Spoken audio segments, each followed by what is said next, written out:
Cool. We're there. We're there. We're there. Got that. Got that. There was a Drake story that I had. The one about him flirting with that girl? Nah. Um, Stefflon Don. That was Stefan Don. Yeah. Nah. Drake. But there wasn't really anything to make of it. Drake said a hotel in Vancouver racially profiled him. He's Drake. No, ain't nobody racially profiling Well, Drake. I mean, maybe I should add this in then. Maybe I should add this in. Might be a discussion here. Everybody had that in. All right. Let's see. I think I knew for Drake was him flirting with Stefflon Don. Let's see what you have to say, cause Yeah, see good what Drake's. the way you reacted there.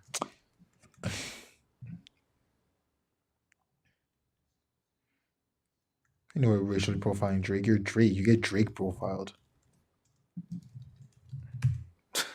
You get Drake profile. Yo, it's Drake, fam. The biggest rap star on the earth right now. He's still black. So, they know who Drake is. Maybe not. Every white person in the world knows who Drake is. Come on. Does every black person in the world know who? They're not Drake, though. Celine Dion is. She's not Drake, though. Celine Dion ain't Drake. She's not Drake. I don't know, man. Drake is Drake. Drake is Drake ain't Drake. Celine Dion. Yeah, because Drake is Drake. Drake ain't Celine Dion, yo. Not to me. Drake is the biggest thing right now in music. Drake is not bigger than what Wayne was. Yes, he was. And he will be. Yeah, he will be still. Drake gonna go down as one of the biggest people in rap ever. Possibly music if he plays his cards right. Ooh, I just cleaned up my desktop. Drake. My name is Drizzy, and I like to plizzy. Straight off the hizzy. Cause now I'm dizzy. Ooh, look at my rhymes. They make me gilly. Yo, I made like the friggin' sickest rhyme the other day, yo. This guy's becoming a rapper. I'm dead ass. He's trying to be a feature on my mixtape. I'm dead ass. Okay, so I tweeted. What did I tweet? I tweeted, my Kobe year was my best year. At 27, I reinvented myself. So I tweeted that. That's already a bar. Okay. And then I was in my shower. I'm like, yo, how can I, if I was writing, what would I do here? So I was like, okay, my Kobe year was my best year. At 27, I reinvented myself. And by the age of 30, accumulating the wealth. I did it on my own. I didn't need nobody's help. What was it again? Yo, the fake bars. Yo, bars. I was spitting. Poor bars. You're hating on that? Okay, with some real flow. My Kobe year was my best year. At 27, I reinvented myself. Then by the age of 30, accumulating the wealth. What did I say? I did it by myself. I don't need nobody's help. That's so fucking elementary. Yeah, you're right, eh? Yeah, come on with a better wordplay with that. Your wordplay was just basic. Are you telling me I wasn't like the way my flow was hitting the beat, even though we're going a cappella right now? That's what everyone does with rap right now. That's the problem with rap, that everyone just puts words together and like, yo, it sounds sick. I had some shit, yo. Dang. Kobe year was that's 3-year increments, fam. Wealth, accumulated myself, best year, reinvent myself. Come on, man. This nigga's hating. If you're on XXL freshman freestyle, I'll boo you. I'll be like, nah, I think I would spit a better. I think I would spit a better freestyle than some people in BT Cypher. Did you watch it? Nah. How'd you even know? Nah, I didn't. It's straight. Nah, I didn't. Fuck it. I guess I'm gonna just stick to podcast and then.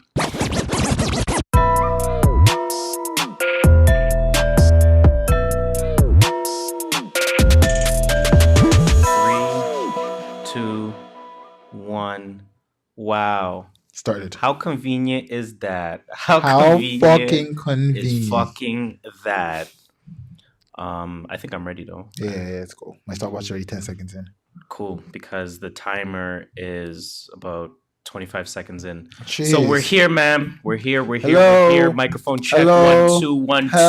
Hello. We out chair. Uno dos. Mic check. Uno dos 1 2. My G. Microphones Let's don't even go. need to be Can checked because we're good out here, man. We're good out here. We are on. First of all, welcome to another episode of the True North Views podcast. We are on episode 28? 28. Is it 28? 28. Fuck. On the episode 28. 2 from 30. On that, LaDainian Tomlinson. Did he wear 28? I have no idea what he wore. What did LD? Go that real quick. What number did LaDainian Tomlinson wear? Oh my god, yo. Let me ask Siri. My phone has just looked up. Let me Google that quick. Instead, who wore number 28? What number was LaDainian Tomlinson? Use your iPhone to search the web for what number was LaDainian Tomlinson. What the hell's the whole point of having the watch? Twitter I gotta use my phone. Twitter. Fucking trash. Siri is super was trash. Was he 28? I have no idea, and I don't even want to look it up. Shout out to Fox. Fox was channel 28 on Rogers. On Rogers.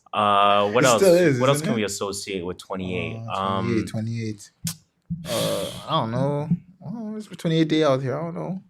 It's only like my 23rd day out here. I don't know. It's only like my 28th day out here. I don't know. Fuck. Shout out to Uzi. Shit. Let's go into the intro. 28 is a trash number then. Fuck it. It is a trash Anyways, number. Anyways, guys, welcome to another episode of the True North Views podcast. CNV. Episode number 28. 28. We are your go-to podcast to start your week. Your favorite podcast, your favorite podcaster's favorite podcast. Yes, sir. Some would even call us Toronto's official, unofficial podcast. They better, because we are the kings of dope criticism. Jeez. The pharaohs of prolific opinion. Damn. The emperors of elevated thoughts. Yo, you know what I think about that?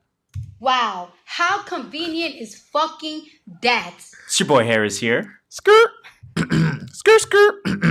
JustShola, skirt.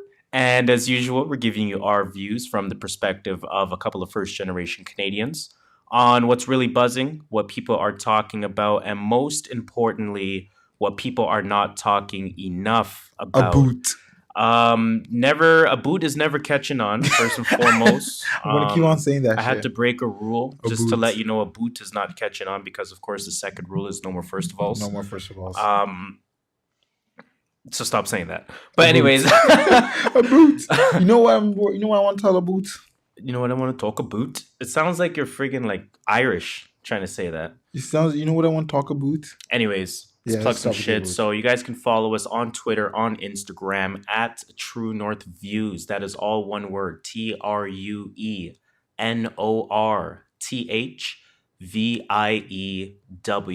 It's that usual shit. You already know what it is. If you want to listen to us, because that's obviously the goal, you can find us, of course, on what I refer to as the big three of podcasting. We are covered by the independent rappers. We are on SoundCloud. You can find us there at True North Views Podcast. At SoundCloud.com/True North Views, or by searching True North Views Podcast on Spotify. There we go. That's what I meant to say. Same idea with Spotify. Same idea with Apple Podcasts /iTunes. Yes, same sir. idea with the podcast app. Same idea with Google Play. Same idea with. Did you see that that thread in the Facebook group that we're in about all the different podcast platforms? There's so many of them. There's so many. There's way too many. Guess what? We're on all of them. We are. So if you search True North Views Podcast on whatever platform you use, we are there. You will find us. We are there. No excuse to not here. No excuse. Let us know what you think. Leave a like, comment, rate, comment, review, subscribe, all that good stuff. Share with a friend. Social experiment. Tell 6 people to tell 6 more people, and tell those 6 people to tell 6 more people, and tell them to wash, to rinse, to repeat, and to recycle. Anyways, I think that's it for the plug. See? I didn't leave anything out. Let's go. Okay, so at that point, let's get then into our music potpourri. Yes, sir. We are in for a lot. It's gonna be music heavy again. Yeah, we don't need to have an argument as to what's going to be the biggest discussion today because it definitely will be music. Not sports? Doubt it. Doubt it. Where do you want to start with music? Kanye? I guess. Let's quick chat on Kanye. What the fuck's going on with Kanye, Africa, Blexit, Candace Owens? All I know is that nigga's coming out with an album. Yandhi. He's coming out with an album. That's all I gotta say. Promo. It's all promo to me, man. Everything Kanye does, you don't hear from him for a little bit, and then all of a sudden he's just doing wild as shit. Yeah. What's crazy to me, and Album dropping, I guess for to have a sure. little bit of a real discussion about it. As an audience, we're so prepared. We're so informed. You know what I'm saying? So it's like we see through it. Yeah, it's And, not. and it makes me wonder, are artists tone deaf in that sense? You know what I mean? Like, do they not see it the same way the public sees it? Because I'm a little confused by They that. do, but if Kanye's name is on your lips, pause. Kanye's name is on top of everyone's lips. Everyone's gonna listen to Kanye, so it doesn't matter. When his album drops, you're gonna listen to it. They just want that listen. They don't care about how you. So is it then? I mean, going back to our discussion about that Instagram post that we had on Saturday, is it a situation where any publicity is good publicity? Most publicity is good publicity. You're right. Most, not all, obviously. Like, there's obviously certain boundaries you shouldn't cross. But. So we know Kanye obviously crossed a line in the past, which made people stop fucking with him. Mm-hmm. Now he's magically, whoa, I had my shining moment. I'm now out of this scene because this scene is no longer doing it for me in terms of my album sales. Pretty much. So now let me flip the script literally and say I'm no longer in it. I'm back to love. Fuck the Republicans. He didn't say that, but I'm causing drama. This guy's messy. You know what I'm saying? So it's like, who falls for this? Because you're gonna listen to Yandhi, of course, and I'm gonna listen to Yandhi. No matter, even if Kanye didn't do shit, I still listen to Yandhi. So it's like, are we victims of this at all, or is it like, you know what I'm saying? Like, who is this for? You know what? This is for like the white people that don't listen to Kanye. People the white people that he wants to buy his records. Sales. Yes. They were the real people sales. People are not like, we check for Kanye, quote unquote. We follow people that will always post whatever Kanye is doing. Good point. Whereas there's some people that have no idea what the fuck Kanye is doing right now. Right. They just know the name in that sense. And then so now they're going like, what? Kanye talking about Donald Trump? Oh, what? He also has an album coming out in a few weeks? And I gotta listen to it. Okay. Meanwhile, they're not checking. Meanwhile, Kanye has to do like a secret release. They would never hear about it. Or I mean, they will, because Kanye has this Kanye name. He doesn't need all this. He's Kanye. That's the weirdest thing to me, is that he does. I mean, I think he found himself going down a deep hole in that sense. Like, so at first he thought he could maybe just boost the sales a little bit. And then he said, okay, well, I got to do a little bit more to boost a little bit more. A little bit more to boost a little bit more. And then by the time you know it, he's shaking hands with Donald Trump saying, I love this man. He went too far. This man didn't know when he crossed Exactly. You know what I'm saying? So I feel like he didn't know when to stop. And now he finally realized that's when he went to Uganda and gave kids a bunch of Yeezys. That was so funny, by the way. I have a hard time knowing whether any of this is genuine or not. Think he's trying to get sales in Uganda? Yo, I wouldn't be surprised. I'm not trying to get the Uganda sales. Like, yo, if I can corner the African market, I wouldn't be surprised. That's a good portion of sales. Because think, like, we remember last week we talked about the largest tours, right? Mm-hmm. When you look at U2 and fucking who else was on the Guns N' Roses, whoever else was on that motherfucking list, and you look at the average attendance, they're motherfucking 60,000 deep at a stadium, right? Those those types of numbers only come from international presence. That's true. You don't come from your Phoenix, exactly, and LA, and then exactly. So Portland. That's only coming from an international presence. So man, if because Africa is not third world, it's completely. It's not right. There's a lot of first world in Africa. There's you know not. What I'm saying? Trust me. So it's like, if you can get into that market. Remember when DMX was performing and it looked like fucking half the world was there? You seen that? Man, that was in Africa supposedly. That was an event. And they paid good money. So they offered Drake, like, I think they said 500,000 to perform in like Algeria or something. That's not enough. For Drake? Drake's only charging like 250. For 500 racks? That's not enough. Drake's to perform, to fly to Africa and perform? If I'm Drake, I'm not doing that for 500 racks. Oh, really? How much do you think Drake's performing for? $1 million. Give me $1 million guaranteed minimum. Damn. Plus a percentage. Damn. Jeez. Hey, I don't blame you. But let's put it in perspective. Remember what we talked about with the On the Run 2 tour. Jay-Z and Beyonce had made about $5.3 million gross, albeit gross revenue per show. Right? If we can assume, what would expenses be? I mean, they wouldn't do the show if expenses were as high as the revenue. Definitely. So if we can, let's say, worst case scenario, the expenses were half of the revenue, $2.5 million. Jay-Z and That's, Beyonce that, one that's night. something. That is. So if I'm Drake, am I going to Africa for 500 raps? No, he's not still. Let's really think about He's that. not. You know what I'm He's saying? not. That I just don't get that. So I wouldn't do that. But what? Okay, if you're Drake, what's your price point to go to another continent? It depends on what continent. Like Europe is obviously going to be Asia. Ooh, where in Asia? You're performing in Osaka, Japan, and at the O2 Arena. No, O2 is in. O2 is in London. London, yeah. Oh, no, I don't know which Japan. arena in Osaka. And the venue is a 50,000 capacity. Okay. 50,000?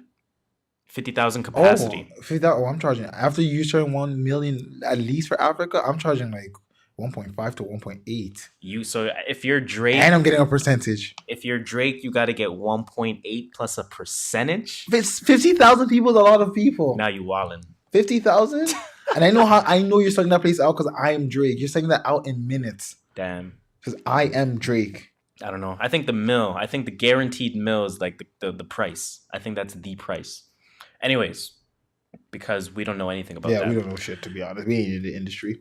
Too much Kanye talk already. I feel like Done. I've definitely met the episode quota. Done. So we're no longer going to do that. I Off do Kanye. want to talk about Cardi and Nicki a little bit. Woo! Let's beef it out. Just a little bit. So obviously we don't really need to recap too much. Yeah, y'all know what happened. Y'all know what happened. And like, if you don't, just Wow, how convenient is fucking that? that's it. Right? So Cardi versus Nicki, the part that I do want to talk about is the positivity that comes at the end of it, right? So of course we know Nicki does her thing on Queen Radio. That's really the only time Queen Radio gets talked about Pretty much when is when she's doing talking shit stuff about Cardi. yeah. Yeah. Says a bunch of shit. Cardi reacts in one of the most wonderful 8 1-minute segments That in was Instagram the history. best shit ever. Wow, sis. Wow. Wow. Wow, how How convenient fucking is is fucking fucking that? that? So Cardi comes back with the 8-minute rant via With 1-minute receipts? Instagram segments Why with would- receipts showing mad phone numbers, I know, right? She goes, not trying to hide nothing. not saving any phone numbers whatsoever. Dude, And I then- don't know who text her. On the Monday, because that had happened, I think that was Sunday night. Sunday night, yeah. And then on the Monday, at that point, Nicki Minaj went on Twitter Of course. and she said, okay, you guys, let's focus on positive things only from here on out. We are all so blessed. I know this stuff is entertaining and funny to a lot of people, but I won't be discussing this nonsense anymore. Thank you for your support, encouragement, and love year after year. Love you.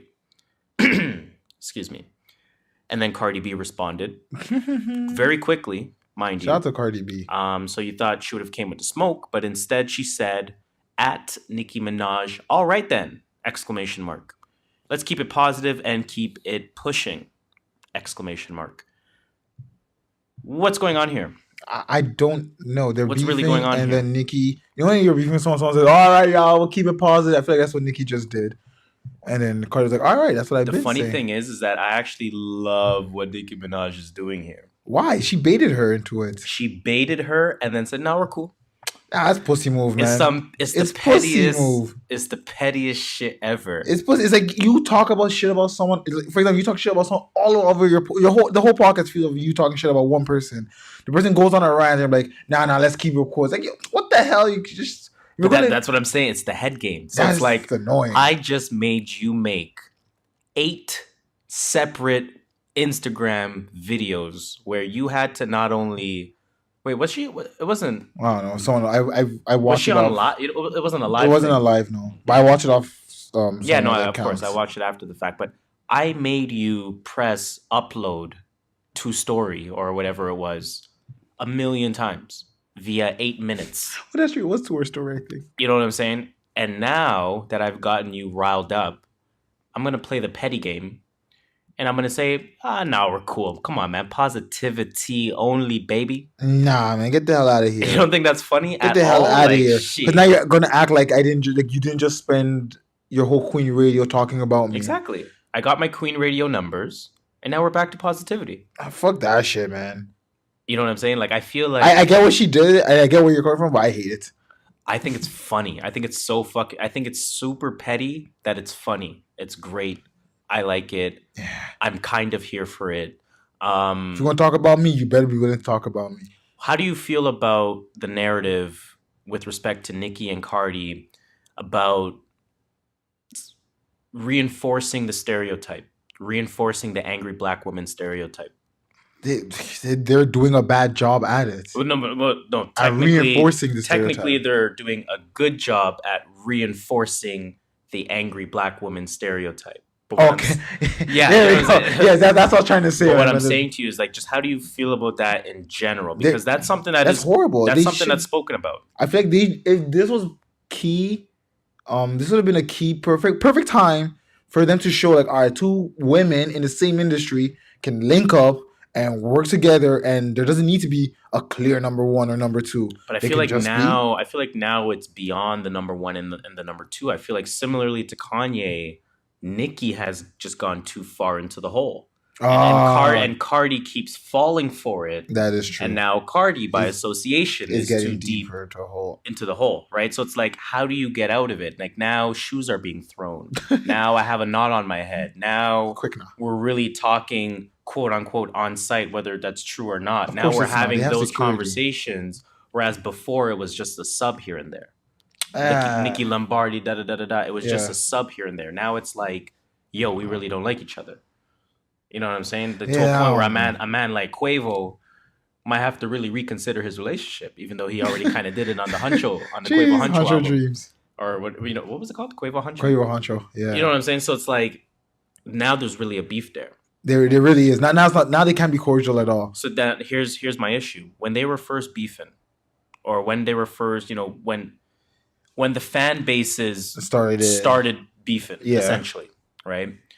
It was the whole, this is stupid. Why are we showing competition? Why can't they both coexist? They're reinvigorating the negative stereotype of the angry black woman. Now it's real beef in that sense. Mm-hmm. Do you still lean on the fence of negative stereotype, or is it like, no, they're not really playing the stereotype game anymore at this point? Yeah, at this point it's anymore. Yeah, it's no more about the stereotype. Like you said, they've gone too deep. This is beyond music. This is beyond, this is beyond their relationship. This is beyond subs and lines and changing lyrics. This at this point is, if I see you, it's quote unquote on site. Quote unquote. Can I say quote unquote? Because there's always going to be security there. Yep. They're never actually going to touch each other. They're only ever going to do it at an event where they shouldn't do it. Exactly. And there's going to be enough security to stop them. Like what happened last time. You know what I'm saying? Like, come on. Wow. And if someone knows both of them are coming, they're purposely always going to make them farther apart. But I do think it's not the stereotype anymore. This is real beef, like you said, on site, like we said. How about you? Do you think it's I mean, I agree with that. It's beyond the angry stereotype at this point. To be honest, I never really thought they were playing into the angry stereotype. I thought the fan bases were playing into the stereotype more than anything. Right? You see a Nicki fan say, "Oh, fuck you," super angry at somebody simply for liking the Cardi album. You see the Cardi fans, "Oh, Nicki's album's trash, I'm wilding out," simply because somebody says, "Oh, Queen was a good album," which I think it was. I think it was the better album. It was. It's stood the better test of time.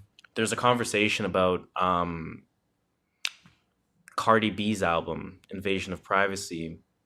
When you think about it, should be considered top 3 of the year. What are your thoughts on that? I gotta listen to it again. That's all I'm going to say. But in terms of and because initially when that was said, first of all, I'll never agree with that. So let me just put that out the way. I don't want to throw it out. First, let me listen to the album. I would never I want to see where you're coming from. I can name 3 albums for sure that are better than Invasion of Privacy. I want to see where it's coming from. The person's saying, oh, maybe there's something she did that could be considered one thing that could be considered top 3. Okay. I'm glad you mentioned that. But I'm not going to say overall top 3. No, I'm not giving her that. I'm glad you mentioned that because let me load up the track list here real quick. So basically the argument was in terms of radio success. Okay, that's bullshit. Okay, you know what? This is actually good because I was going to ask you this question, and I want to ask everyone out there. Okay. Why is Chance an industry plant? Chance? Yeah, why do people? Chance is not an industry Okay, plant. why do people think he's an industry plant? I don't think they think he's an industry plant. People think, oh, is Chance a rapper? People have been saying he's an industry plant. Really? We've had this conversation before Have on this we? podcast. Really? Savon said he thinks he's an industry plant. Oh yeah, you are right. Salute to Savon. Salute to Need to Know podcast. Oh, shout out to Already Need know to what Know. it is. Shout out to Alex. Shout out to Yeah, Steph. shout out to Steph. Shout out to Alex. You know the boy A. Shout out to Chris Brown behind the camera. The new CB. The new Already know what it CB. is. Let's get it. Drop a motherfucking TMV. But bomb yeah, real what quick. makes him a? What makes? What, so do you understand what I'm saying? Where I'm actually going with this, actually, because you didn't agree that Chance is an industry plant. Let me think about it. Hold on. Let's pause for a second. Do do do do do do do Hmm. do do do do do. I can understand somebody making a case, and maybe that's what you're about to explain right now. No. Okay. Well, I'm going to Cardi after this. I just wanted to. Interesting. I just wanted to see your chance. I just want to see Hmm. what makes someone an industry plant in your head. In my opinion, what makes somebody an industry plant is when you use their likeness and you use their personality to put them in a genre or a style of music that doesn't quite fit who they would naturally be otherwise. Okay, so why doesn't anyone ever say Cardi B's an industry plant? Because Cardi B is. Let me put it this way. Oh, She dropped is. 2 mixtapes in 2015, unsigned. Immediately after that, by the way, those mixtapes got no plays. Mm-mm. I don't know where they are now. Atlantic signs her. Yo, the mixtape universe is gone. I hate it. There is no more such thing I as fucking hate it. mixtapes. I fucking hate it. Atlantic signs her, invests all this money into her. Bodak Yellow. They pay to have it on the radio. Right? Pay to have it played Oh, everywhere. we're talking more than Bodak. We're talking Bodak Yellow. We're talking Be Careful. We're talking Everything. Head. Mhm. We're talking Bartier Her Cardi. whole We're talking her whole catalog is all. We all know she doesn't write her own stuff. right. She's a performer. I'm not Yes. faulting her, but she's a performer. She's not that good of a performer. Because they use her put for that her out there. personality. She has a personality. So Cardi B is an industry plant. Why do we never ever talk about Cardi B being an industry? Is it because we like her? She's just likable, and that's what the industry is selling us, I selling completely her agree to with you. us. You know what it is too, like especially the label Atlantic, just Atlantic in general. Atlantic like, is savage. they're too obvious with it. They sign Cardi, they sign They sign Bad Baby, Instagram they stars. sign- You have 5 million followers on Instagram. They're signing Who you. else is on Atlantic? Logan Paul, Is he? probably. Oh They my sign God. all those guys, like all the like quote unquote online celebrities.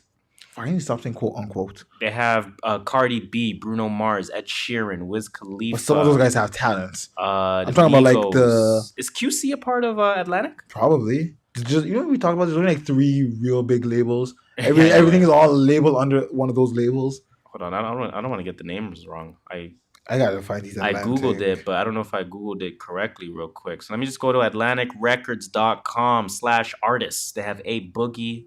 A book. I mean, Can't go in order. Nah, I know. Let me see the actual like plants that they have. Bad Baby for sure is one of them. They have Lil Boozy. Bruno Mars is another one. Cardi B is another one. But they pretty much sign all these nobodies and hype them, and then use their likability and use their fan base to blow them up. Pretty much. Flo Rida. He's still signed. Perfect example. Remember Flo Rida's run in, what was it, 2014, 2013? Yeah, something like that. He had a nice run though. It wasn't even that recent. I think it was like it was a long time 11, ago. 12. It was like 11, 12. It was like Something right like after. So high he's school. another example. Yeah, you see that Cardi B. But yeah, that's what Gucci, you can make an argument is a kind of an example nowadays. of industry plans. Maybe I'm using industry plant too loosely with the Gucci example, but I get exactly what you're saying. One thing that So Cardi B, exactly, let's bring it back to she's a scope here. musician, not by any force of her own. That's what I'm trying to say. I agree with you. Like she's a musician just because the label helped her become that. By the backing of Atlantic. Exactly. Essentially. It's not like like Nicki is a musician. Nicki rapped, Nicki's she a wrote, great artist. she performed. Nicki's a great artist, Like man. and so Cardi B is an industry plant, guys. And why are we writing for this industry plant? Why is everyone saying the She has industry? likability, It's so bad. Everyone look beyond. right? But I guess the question becomes, the bigger question becomes, is an industry plan a bad thing? No, but if they're going toe to toe with Nicki Minaj, who worked on her music and is a musician, then I'm not going to give the industry plant the credits because you're only here. Not the credit, but clearly in the Nicki Cardi saga, if you want to call it that, it's undeniable to say that it's simply based on Nicki hate or hate from Nicki, It is a lot of hate from right? Nicki. So even with Cardi being the plant, if we want to call it that, you still have to, in the story itself, you still have to take Team Cardi. You kind of have to. When you really think about the story itself, you have to say Team Cardi. But if we're talking about, whose music do I enjoy more? Whose music do I think is better? Who's the better artist? Who's the better lyricist? I think it's bar none Nicki Minaj in that conversation. Right? But I don't think it's wrong for an industry plant to involve themselves in this kind of beef. Okay. I don't think it's wrong for the industry plant to go toe to toe and defend themselves in that sense and take shots at the other artists and that kind of thing, because I think as much of an industry plant as Cardi B might be, she still works very hard. That work ethic is what's taking her. She still has that. She shouldn't even be able to perform well at all. Oh no, not even close. She shouldn't be able to. Not even close. But personally, I don't like her as a performer that much in terms of reproducing written songs, essentially. Especially when you compare it to like a Beyonce. Yeah, to me, she's just likable. That's the thing. People laugh, like, I don't say at her, but people laugh at her more than they laugh. Like, when I look at Cardi B, I'm like, oh yeah, she's funny, she's hilarious. Like, that's why I see Cardi B. I don't see her as... I think the relatability there we go. Is the biggest factor. She's relatable. She seems normal. It's the same reason why, not the exact same, but it's in some sense the same reason why people loved what's the I was gonna say Twilight. What's that friggin' next movie called? Edward Cullen? With the girl with the bow and arrow. Katniss Everdeen? Yeah, what's her from name? Hunger Games. Jennifer Lawrence. Garner? Jennifer Lawrence. Lawrence, okay. Jennifer it's the Garner. same reason why Jennifer Lawrence is liked. It's the same reason why Ariana Grande is liked. They all seem... It's the same reason why Miley Cyrus is liked before she, tried to culture vulture the game. So you know what I mean? It's that personality, it's that relatability. Does this person seem normal? It's the Christy Teigen effect. That's true. You know what I'm saying? Like it's all of that, and I think Cardi B has that it factor as well. That doesn't stop her, however, from competing in a beef, if you want to call it that. Okay. I guess, let's kind of just finish this one up here. Yeah, I was going to say, I'm done with this. We're just going down a rabbit hole, but let's I know, we're not trying to get involved in this. Are you here for... you know what? Fuck it. Why not? Let's do this. Let's do this real motherfucking quick. Where are we going with this? We got a Harris hot take. Jeez. Ooh, fanning myself. Whoa, fanning myself. Just rewind that real quick. All right. See that again. We got a Harris motherfucking hot take in the motherfucking building. I got to think about the date on this one. Let me just work the date out in my head. These dates down so I can hold you accountable. I have to. You know when you just say if you can say mad shit and get one of them right, you sound like Nostradamus. I swear to God. So I'm trying that. Give me October. By October 2019, we will have a Nicki Minaj Cardi B collab. You know what? I agree with that. You heard it here first. True I North News agree Podcast. with that. 2019 October. 11 Nicki months Minaj from now, featuring Cardi B on whoever's record. it's just gonna be a Cardi B and a Nicki Minaj. I think it's gonna happen. I think Nicki is gonna do more of the hook stuff plus a verse. I think this is how it's gonna be. Nicki does the hook. Too much details. Nicki does the hook and one verse. Cardi does two verses. Damn. I think that's how it's gonna be. I would like to see that track. I do want to see a first. track with Nicki and my girl Cardi B. You heard it here first. You already know what it is. Drop a motherfucking TV bomb on them. Let's get it. Okay. Do we want to talk about Drake being racially profiled at all? Hey, you're Drake. How you get racially profiled? Fuck that. I'm ready to move on. So let's get to new music then. Let's just quickly mention Drake did accuse a casino. This casino is out in Vancouver, making the Canadians sound bad. Drake is snitching on Canadians. I know, Drake. You gotta do this in the States. Come on, man. We not racially profiling here. Yo, we ain't doing that. But we're also not from Vancouver, So so we don't know fuck what that. goes We on don't know. there. But yeah, no, he's accusing a Vancouver casino of racially profiling. He said on Twitter, "The Park Casino is the worst run business I've ever witnessed, profiling me and not allowing me to gamble when I had everything that they had originally asked me for." Then his fans started wilding out on their Yelp page Of or course, something like Drake. that. Like, he's Drake, man. You gotta know what you have out here. You have stands. Yo, let's Like just stands. fuck it, man. I announced it. I got nothing to say about it. Take what you want from that. I don't know how Drake gets profiled. I actually completely agree with you there. He's Drake. Like, everyone knows who Drake is. Like, And he's light skinned. you're light skinned too. Yeah, so Maybe his whatever. boys got profiled. I don't know. Anyways, new music Shout out to time. Drake. New music time. Shout out to Drake. I'm not gonna lie. Give him a round of applause. Why not? New music time. So a lot of It motherfucking was new music. a lot of ish. And let me ask you a question, actually. So a ton of music came out. We're gonna go through them one by one. Some of them, or at least the ones that we've listened to. Pretty much. What was the first one you listened to? Or Metro Boomin. Interesting. Because that's the only one I knew was coming. Okay. A lot of these other ones were more surprises or no, I wasn't checking for them. Let's put it that The way. first one I listened to was the Vince Vince Staples Staples? FM exclamation mark. Same reason as you. That's kind of the one that I knew. Like I saw him tweeting about it. Yeah. A few days prior, I think up to a week prior, and then he would promoting Yeah. and whatnot. So I was like, oh fuck, and then he announced like who's on it. Anyways, let's get into some of the music releases this week. Some of the ones again that we listened to. I like the approach we're taking. So it's like I brought a few albums today. Mhm. You brought a few albums today. Definitely. So let's get into the shits. First, I want to talk about the Alchemist album called Fetty, Fetti. And what it is, it's actually like a collab. I mean, everyone, I hope, would know who Alchemist is by now. Who? He, I'm playing. makes beats, producer. Yeah.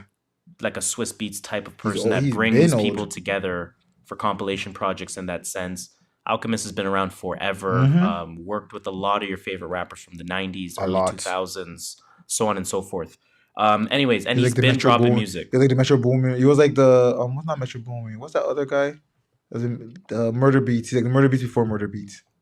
I mean, that's a large gap of time, so I'm not even going to try to make that comparison. I mean, like how famous, how popular he was. That's all. Just like his fame wise, Fair enough. and like the amount of music he made for people and people he made music for. Very fair. That I'm not mad at. I'm not mad That's at what I was comparison comparing at it all, to. actually. That's all. That's all. The other comparison I don't know. Not mad at that at all. He's been steady dropping projects. I mean, he came out with Lunch Meat earlier this year. And he came Lunch out Meat. with a project called Moving Parts, The Good Book, Fantasy Island, Rapper's Best Friend, Silent Partner, Retarded Alligator Beats, Israeli Salad, and this is all in the last 4 years. Damn. Or 3 years, sorry. Stay making music. You know what I'm saying? So he's been releasing projects. They're always dope. Israeli Salad, again, it's a 2015 project that is still in my rotation since 2015. So it's Since not even like 2015? it's not even like I discovered it way after. Like it's since It's 2015. It's been in my rotation. So it says a lot about his ability to put a good project together.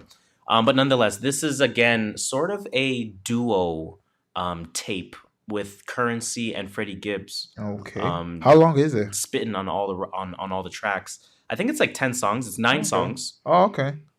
Very short albums this week. Yeah, that I really like that. This is a 23-minute album. I really like that. I listened to one album yesterday. It was only 25 minutes. I was like, what? Yeah, it's like yeah. Yeah. Yeah. I don't even know how I feel about it. Yeah. Because before we were saying they're too short. But when you're coming out with like 10 albums in a week, I You need don't time mind to it. listen. You don't mind it. It's one album every week. I was That's like, fine. I'm dying because it was like at the time it was Friday midnight. Obviously I know I have work the next day, but it's like 1:20 a.m., 1:30 a.m. type of thing. Yeah. I had gone through like 4 albums already. Jeez. I was like, That quick. I was like, yo, let's go. We got fucking 4 albums And it's 25 minutes in long. the book already. Let's get it. But anyways, man, like I said, Alchemist been steady dropping music. Freddie Gibbs sounds very good I gotta on an listen to Alchemist this, eh? beat. I just want to say that. First track was called Location Remote. Already had me like, yo, this is gonna be hard. Already, right? When I listened to it at first, it did kind of Took me a minute to warm up to Currency.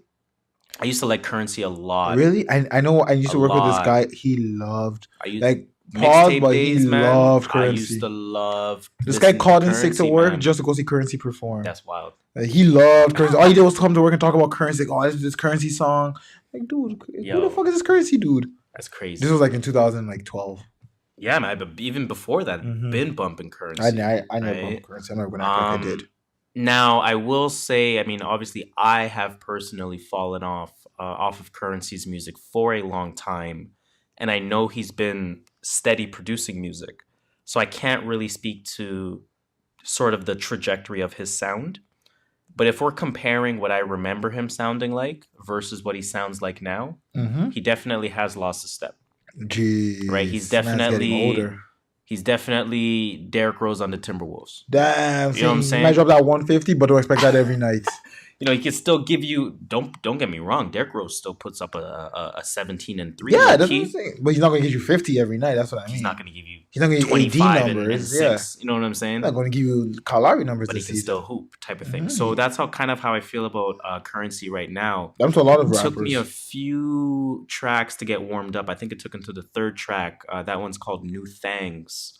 Both of them were going in on that track, and then I was just like, okay, Currency is not playing either, right? So, I mean, again, overall, I don't even really need to deep dive necessarily. It's an Alchemist project. Mhm. It's for people that listen to Alchemist's music. It's kind of a His- core fan base type of track or type of project, I should say. track.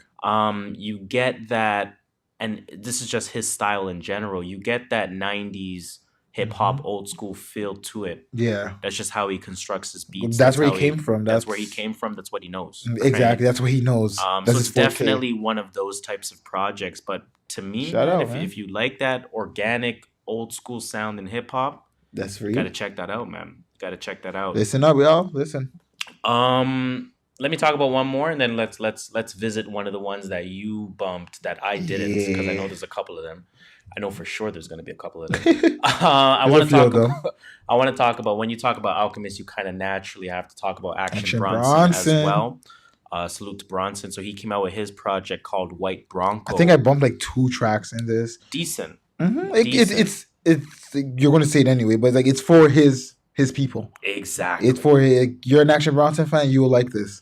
You're not an Action Bronson fan, you won't like be entertained by this. Exactly. Let me see how many songs. Let me see how many It was- minutes. it was a- this was too. It was a lot of songs, but it wasn't that long. It was 11 songs, 26 minutes. Yeah, I remember I looked at it. So again, we're in the 20s in terms of the minutes of all of these different projects. But like I said, man, overall I think it was decent. Again, similarly to how I feel with Currency, I feel like Action Bronson, and I actually have a little bit of a conspiracy about this. So I know somebody Uh-oh. that went to an Action Bronson show back. This would have been, I want to say, like 3 years ago. A long time ago. He hasn't been, I don't think he's toured in a while. He hasn't been to Canada in a while. Well, he's probably done small shows. I haven't heard anything. Well, I feel like I would have heard. I always look at concert websites to see I who's feel like there's a coming. ton of concerts I miss, low key, just accidentally. Accidentally. You Accidentally. know what I'm saying? But the person that went to the show basically said, yo, dude couldn't even really perform his tracks. Why? He was like, Man was winded, tired. You know what I'm saying? Like he couldn't catch that breath. Like, Yeah, because once you can't catch that breath, it's a wrap for you. Especially if you're in a live setting, like you got to do one of those. Like, yo, hold up, give me like a. Let me drink some water. Yo, bring me a bottle of water. All right, we good. Oxygen mask. You gotta do one of those to truly catch your breath. But anyways, he couldn't perform his shit. So I'm wondering, has he changed the way he makes music to Did he? allow himself to perform? Did you feel like he did in his songs? I don't know if In I'm this album? overthinking it. I don't know if it's just my brain being my brain, but I feel like he did. Yeah, I feel like he used to spit a little bit more. He used to fill the page a little bit more. and now he's kind of like And now it's a spaced it out. little bit slowered. It's a little bit Slowered. slowed down. It's a little bit more spread out. It's a little bit more talking, a little That's bit good less though, rapping. right? That's a good thing. It's a good thing because I'm not mad at it, but you know what he can do. Like the But you knock, gotta fit in your frame. Like you have to fit in your frame. But the knock on Action Bronson in the past used to be that he sounds too much like Ghostface. Yes, And I agree with Ghostface, that. is one of my favorite rappers ever. But Ghostface was nice. You know what I'm He saying? could So it's hold his like breath. I want you to imitate that. I want you to fill the page a little I bit see what more, you're fam. saying. You sound like him already. Fill the page. But a if little that's bit more. not your forte, that's not your forte. I don't think it's his forte because I don't think he can perform it. Not because I actually don't think it's the forte. It's just he can't perform. I just live. don't think he can perform it. So now he's getting away from the forte to allow himself to perform. And obviously, this is just my crazy brain being my crazy brain. And it sounds like I'm talking mad shit. But like I said, I like the project. That's similar to Alchemist. And this whole camp does it. I'm talking like Bronson, Alchemist, Knowledge, whoever else is in that camp as well. It's their style. They release music for their fan base. You know what I'm saying? So you're getting that Bronson style. You're getting that, again, that 90s hip hop Ghostface sound and style. He has his people on it. He has Mayhem Loren on there. He has Big Body Best. Big Body Best. Those are his people. He's not putting anyone else on that He's not. shit. He's not known for like wild features. Exactly. Funniest thing is actually he did have a feature on there with A$AP Rocky. But they've been friends from time though. Yes. A$AP Rocky was like on his first album. That is true. And that was the only song that didn't sound like it fit. Ooh. So I was like, did they just different production? Did they just throw this in? Was it just you know what I'm saying? Like was it put last a name second? on it? Put a name on it. White Bronco coming out soon with many names like A$AP Rocky. Now A$AP Rocky fans are trying to listen to it. I'm a little curious about that, but again, overall good project. I like it. Go ahead and check that one out. Yes, again, sir. all of these projects are short, man. So you get, you can do it. you can really do it, can. pretty much. Give me an album. Give me an album you listen to. Okay, so this week I bumped. Don't think that this week I'm saying like this. That one that just came out. This week I bumped. That one that just came out. Don't think that. Block Boy JB. He's come up with a few projects this year. This is only second project. Only Actually, second. He may have come out with something earlier this year, like a full album. This one was, and I'm just trying to. Didn't you tell me to check out one of his tapes that I didn't check out did. Yet? Said check out Simi. That was his album. That was not too long ago. That was like 2 months ago. Let me check it quickly. But while we look at that, this came out. It's I think 7 tracks. 20 not 20. It was like 15 minutes. Yeah, Simi came out. Wait, hold on. May 4th. Did you say 12 tracks and 15 minutes? Sorry, I may have said that wrong. Let me 1, 2, 3, 4, 5, 6, 7. 7 tracks, 15 minutes. Oh, he did the 7-song thing. Yeah, 15 minutes though, so it's real short. This is wow, this shit's 15 minutes. You ain't lying. 2 features on it. Hood Rich Pablo Juan and Lil Uzi Vert. Uzi. This felt more like an EP to me. And if you like this album, you will not like this. What did this sound like? Because I haven't checked out the album. This sounded... I probably won't check this one out. I would suggest everyone not to. Believe it or not, guys, this is the first time I'll ever say... We always say albums are decent and good. Mm-hmm. This album was shit. Damn. He tried doing this singing thing. Like, I guess because he wanted to, like, open up. I actually wanted to listen to his album. Because I was like, what the fuck? This is not the JB I liked. I just want to play, like, a random track. It's from Simi or from the one that just came out? From the new one. This is what his album sounded like. Now play... This is from the new one. Yeah, this is what his album sounded like. I mean, now play Criplet. Oh, okay. And fast forward to any part. And now he's doing this singing thing. I'm like, nah, man. He had like 3 or 4 songs where he's trying to sing. Yeah, that now. sounds too messy. And I'm like, no, his album was like straight, like bars, not bars, but it was straight him rapping. There was no sign of him singing. That sounds way too He used his weird flow. I'm not feeling that at all. He has a repetition of words thing that he does that's so catchy. Okay. It was raps, again, no singing, and he had features like Lil Pump, YG, 21 Savage, and Drake on his album. Simi or whatever. Simi, yeah. And then this came out and he's trying to do some singing garbage. Hey man, you gotta Mill did it on Tory shit. You gotta try to expand that repertoire. You know why? I guess so. You gotta try to extend that repertoire. It wasn't hitting. But the best part of this album was him and Uzi. Have you seen that video of him and Uzi dancing and they're in church clothes? Nah. I'll send you the link. What does the height discrepancy look like? No, there's a big height discrepancy. You really How tall is Block Boy? Block Boy low key is like a 6'3" piece, no? Pause. Yeah, he's tall. He's tall. But it was fun. They're dancing like in suits, and it's to the song "Don't Say That," and so the song did come out with this EP. It was like "Don't Say That." Oh, like they dropped the video at the time. No. They were. I think it was before the BET Awards last year. They were in a hotel room Mhm. and they were playing the song and they were just dancing. Oh, so this been made Yeah, essentially. but Is what I you're don't know. saying. Uzi sound like it sounded like Uzi kind of just they inputted his verse. Ah. It changed the whole song. When you hear it, like whoa, like I mean, it's new age shit. It's new age shit, right? it, So it we didn't sound know smooth. a lot of this shit is just being pieced together nowadays. It's not really like collabing. Oh yeah, it's not like in studio and together. in studio together. Nah. It's just, I mean, and that happened back in the day too. Let me send you the verse, throw your hook on it, whatever. But there was more of a focus, I guess, on the side of the artist Yeah, to make it fit, as opposed to just the engineer making it fit or just the producer making that's it pretty fit. much what it is now. Come lay your bars down and go away. The Exactly. engineer does Now the rest. Put it in Metro Boomin's hands after that. Put it in whatever engineer's Yeah. hands after that, and make them figure it out, type of thing. Yeah. But yeah, I wasn't feeling this album. It was shit. I like JB. I would tell everyone to go bump his first album, Simi. That one I liked a lot, but this is a no go. That is a no go. Shit. It's been a no wait. I'm trying to think. What's the last project we said was completely a no go?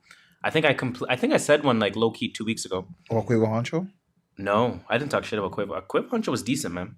Anyway, when we talk about I think that was Takeoff, I got decent. some shit about Quavo Honcho. and I Takeoff. mean, there was a lot of shit to talk about it, but I think you can nod your head to it. You know, I'm always like I hate saying people's albums are shit because I feel like they did put time and effort into it. Oh, we can But say that. sometimes this shit is just shit. We can say that. We're here to give that constructive criticism. And Sometimes if they some can't shit take it, is then shit, c'est and la vie, man. I don't want you guys listening to shit music. To be honest, C'est la Like, vie. if I had to listen to music, so you guys don't have to, I would do it. Okay, what do I want to talk about now? I want to talk about another project that people may not have checked out at all, because that's what we're here to do at the True North Views podcast. We're here to talk about the things that are not Yeah, buzzing. Talk about, You know what I'm saying? a boot. A boot. I want to talk about Styles P. Yeah, Came out see, with a project called this is all Dime you Bag. because I did not even know this dropped. This dropped. I actually didn't know this dropped either. I thought it dropped last week for some reason, and then I thought it was dropping next week. I didn't realize it came out. Well, I mean, I guess this technically last week, but you get what I'm trying to say. You know what you're saying. The Friday beforehand, Yes. as opposed to the Friday that just passed. You guys get what I'm fucking I trying to assume say. our listeners are smart enough to catch that. So this came out. It's called Dime Bag. Could have maybe strategically chose a different name with T.I. coming out with Dime Trap. Just gonna say that. But nonetheless, this to me was a great quote unquote follow up. So we know, of course, he had the project with Dave East, Beloved. Yeah, that shit was fire. So fire. My God, that's Some good back and forth. that's up there. That low key might sneak into some top 10 discussions. I'm just putting that It out could. there. I wouldn't even fault you Just for putting that. it out there. I wouldn't even argue if you did that. Word, I wouldn't. Okay.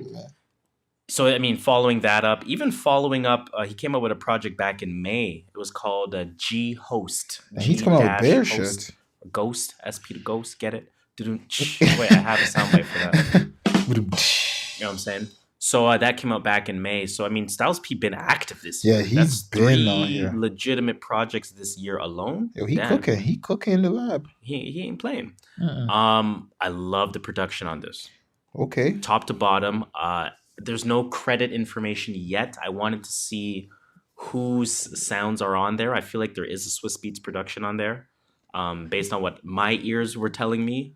Jeez. Trying But to it is think a of- New York style, and Swizz Beatz does Exactly. I'm he has trying to a think of heavy some New York other. style. I can't think of any other top of the head producers' sounds that I kind of pinpointed, but the production on this top to Was bottom good? was great. How many songs was it? How short Great. was it? It's you're talking again 23, 22 minutes type of thing. Damn, I actually like these.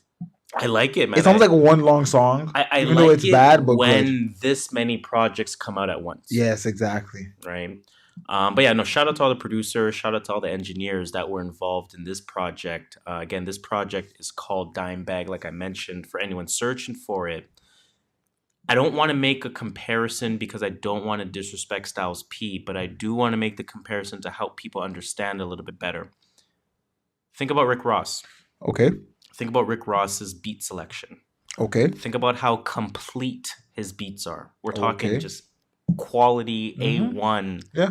top of the line not- beats. It almost doesn't matter what he's saying on there. Pretty much. Yeah. He has really good production, really good beats, really Yeah, good.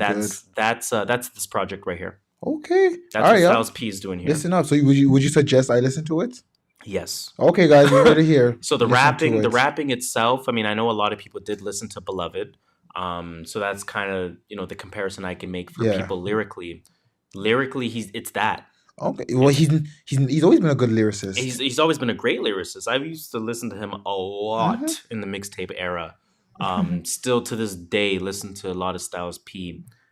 After G Host, after Beloved, and after now this project Dimebag, it's ridiculous that Styles P literally has not lost a step. Literally has not lost a step. So this to me is like, and again, I'm making comparisons not to disrespect Styles P, but just to help paint a picture. This is that Pusha T elegant luxury gangster rap. That's disrespectful. You know what I'm saying? I'm joking. He had a bar on there right at the beginning. Not even really a bar, just like the way he was introing it. He's like, a calm wolf is still a wolf. Never confused peace. That was it. I was just like, okay, shit, don't fuck around with Styles P. He'll still fuck you up. So like, he wasn't Styles. playing there. Again, I'm going to say this. It's going to sound disrespectful, but it's not. It's hella disrespectful. I'm already offended. This sounds like something, this project, I mean, is something that sounds like something I would listen to 10 to 12 years ago. Jeez. You know what I'm saying? Like, it has that fire to it. Mixtape era, datpiff.com. That's not a bad thing. Go ahead and download I can it see 10 how to that 12 could be years ago. disrespectful. But it doesn't sound outdated. So that's what I'm saying. I'm not saying that in a bad way. It's like a lot of Lil Wayne stuff. You can listen to it in the past and you can listen to it now and be like, it still doesn't sound too outdated. But a lot of Wayne's stuff was old from C5. That's the thing. But it doesn't sound too outdated. That's true, in my opinion. Although a lot of people think differently for some reason. I thought like, and not to get off this topic, but I thought like that song with Travis Scott. I'm sure that was recorded 2-3 years ago. No, that was recorded I think in 2014. They said that song sounded trash. That sounds so the hella old. It did not sound trash. I mean, I like the Travis features sounded terrible. Okay, yeah, I didn't like Travis on it. I like Wayne on it though. But that song did sound super old. Yeah, super but I still bumped it, and I still like it. But this one sounding old in a good way, right? Okay. So again, like bringing me back to that Piff days, I would download this Styles P mixtape and just bump it. That's what I feel like I'm listening to right now. So I'm not mad at that. Mixtapes. A couple tracks on there. Time Machine is a great record in my opinion. He has another track on there called Out the Way. It's one of those classic Styles P sounding records, and again, the whole project is in that sense. He has a song there called Money and Checks. The beat, I'm not lying, is one of the better beats I've heard in a minute. I gotta listen to that then. And then he has another song called Marie Antoinette that has an even better beat than that. So I'm like, okay. Shout out to Styles P, man. We're here. We're not playing. That is a good project, for sure. What else came out this week? Fuck, man. Let's go to Vince Smith. I was gonna say Vince Mensa. Vic Mensa. There was a segment. Let's do this segment real quick. Because we're about to talk about Vince Staples, FM, exclamation mark. The album cover makes it look like it says FML, I think. Yeah, I thought it was FML at first. But FM, exclamation mark. And I'm dying because we are going to talk about it. But one question that was asked in the album, you have 7 seconds. Yo, I failed this so bad. 7 seconds. Let's do it right now. You have 7 seconds. I thought about this though, so I know what I'm going to say. Fuck it. You still got 7 seconds. 7 seconds. Name 7 people that starts with the letter V. Go. Venus Williams, Vic Mensa, Vince Staples, Vince McMahon, Vinny from Jersey Shore. That's 5. Oh, I was 7? And your time right now. Oh, was shit. it 5? I don't know. I thought it was supposed to be 7. Yo, I thought about it. I was like, wait, what? Who? I'm trying to think. Yo, my V's were trash. I was like Vic Mensa, and I was like, I was like Vince Staples. What did I say? I had no one else. I had Victoria Justice on there. I had Victoria Beckham. I'm like, yo, my shit is trash. That's a hard question still. Who else did I have on there? Then I had Vince McMahon. I had Vince Carter. Right on Vince there. Carter. I didn't even think of Vince Carter. I had Victor Oladipo. I didn't even think of that. I just thought of that right now. Okay. V. But my V's were trash. I'm like, I was like Vinny from the. I was like Vinny coming up first. Things brother from the challenge. Like, why is Victoria Justice coming up first? Fuck. Anyways, that was so funny. I thought that was hilarious. That was a great segment. And that is going to tie into our review a little bit. Mm-hmm. Immediately on this album, again, Vince Staples, FM is the name of the album. You get that Vince Staples vibe. You do. Straight And off the bat. I've been trying to think to myself, how would I describe Vince Staples' style for anyone that hasn't listened to him before? Because he's one of those people where there is a lot of people that know who he is but haven't heard about his Yeah, music, right? Definitely. He, in some regard, is like Rita Ora. I've never heard a Rita Ora song a day in my I life. think I've heard one because they tried pushing her song on the radio once and it did not. Day in so my life, I never heard a Rita Ora You're song. missing much. Day in my life, I've never heard. Who else? That's all I Wow. got. But anyways, there are a lot of people Victoria that Justice. don't know what Vince Staples' music sounds like. They just know him as a brand. Yeah. West Coast rapper, Long Beach, if I'm not mistaken. I have no idea where he's from. You get that West Coast vibe out of him. You get that Long Beach vibe out of him. Mm-hmm. But what he also does, I don't know if this is coined already, but I'm coining it. He does an alternative form of hip hop. I don't know. I don't see that. Like his music. Okay, it's not straight rap hip hop. I don't think it's that alternative. let me paint a picture for you and tell me if you can picture this. His album can play in Wakanda on Planet 10. You know what I'm saying? Or Planet X. You know the Kendrick shit? Are we on 10 yet? Are we on 10 yet? Picture like a setting with like these fucking weird looking, not even Wakanda, but just a superhero type of landscape. Weird looking. I gotta listen to it like again a Star. Okay, with this. no, sorry, not Wakanda. Star Wars. I gotta listen to it again and think Picture about a this. Star Wars urban club. Next time you listen to it, Star Wars urban club. Bear monsters and You can hear aliens around. You can hear Vince Staples' music in there. You know what I'm saying? I gotta take a look at this, but I don't think I thought about alternative. I don't think it's alternative. So you think it's traditional? It's more traditional. He just has more fun with his work.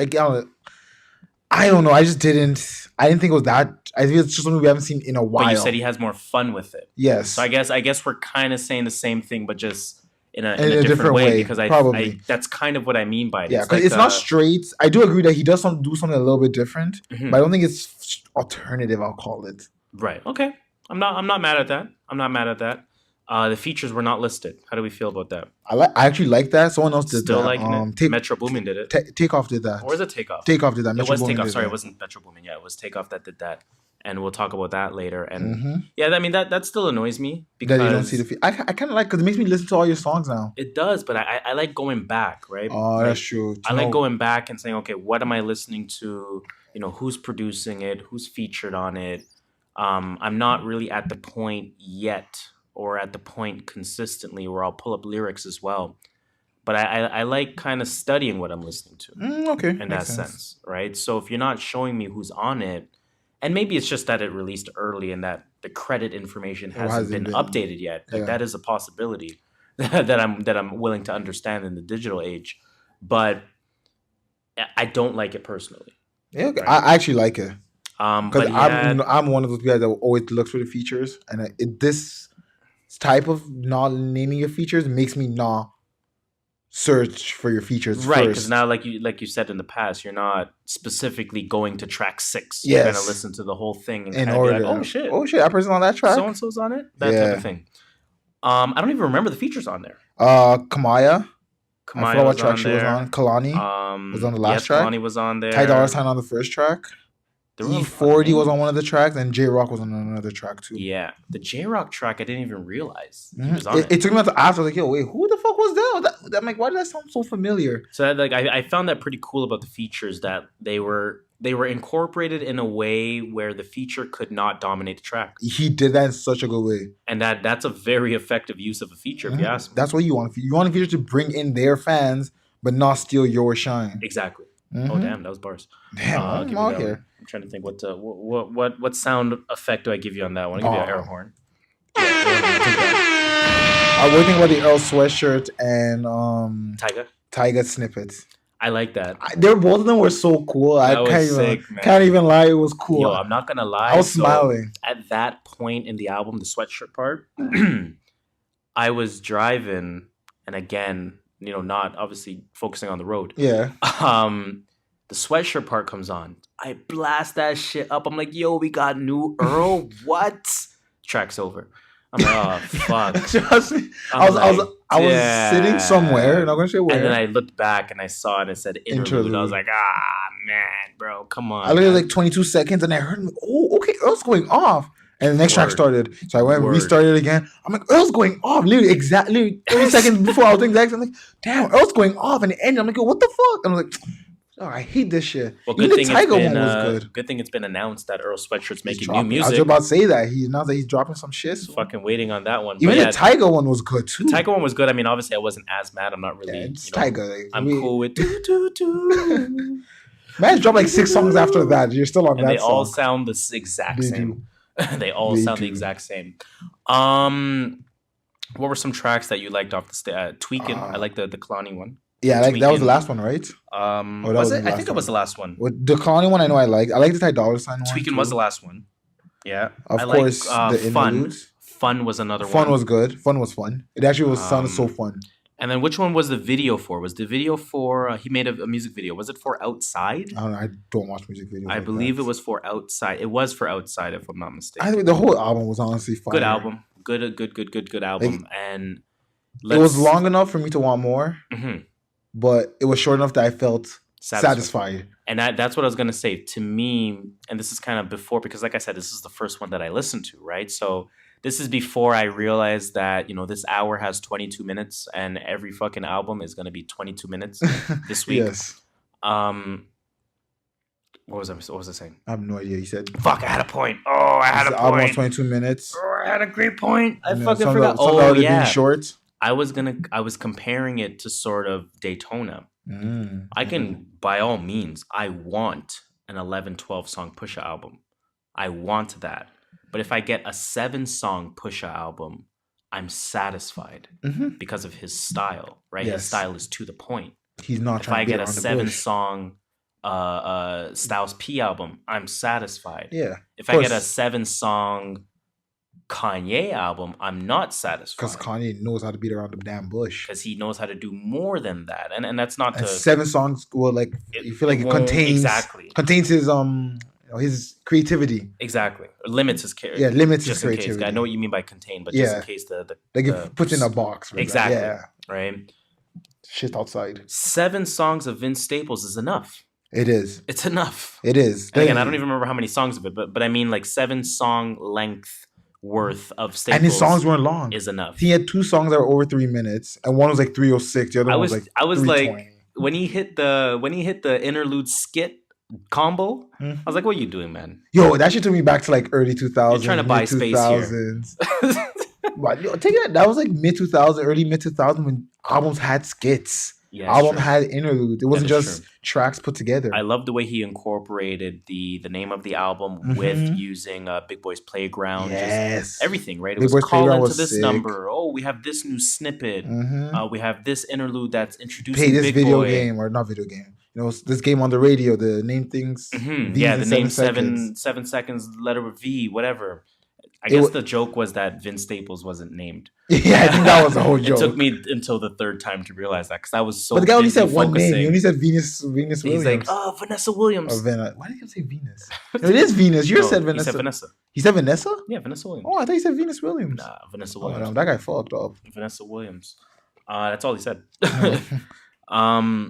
What was I gonna say? I don't know. All in all, that was a good album. Overall, good album. Again, if you do like that West Coast, Long Beach type of sound, you will like this. Yeah. If you like that slightly more alternative hip hop, you will like this. You will like if you like kind of that. I'm trying to think of the way to rap hip hop music that you would hear at a rave. Or I got to listen to the album again. Not a rave. Not a rave. Hip hop music that you would hear at a country in an EDM club. Okay. That's how I'm comparing it. Because I mean, after I watch Hip Hop Evolution on Netflix, shout out to that. Everyone go watch that.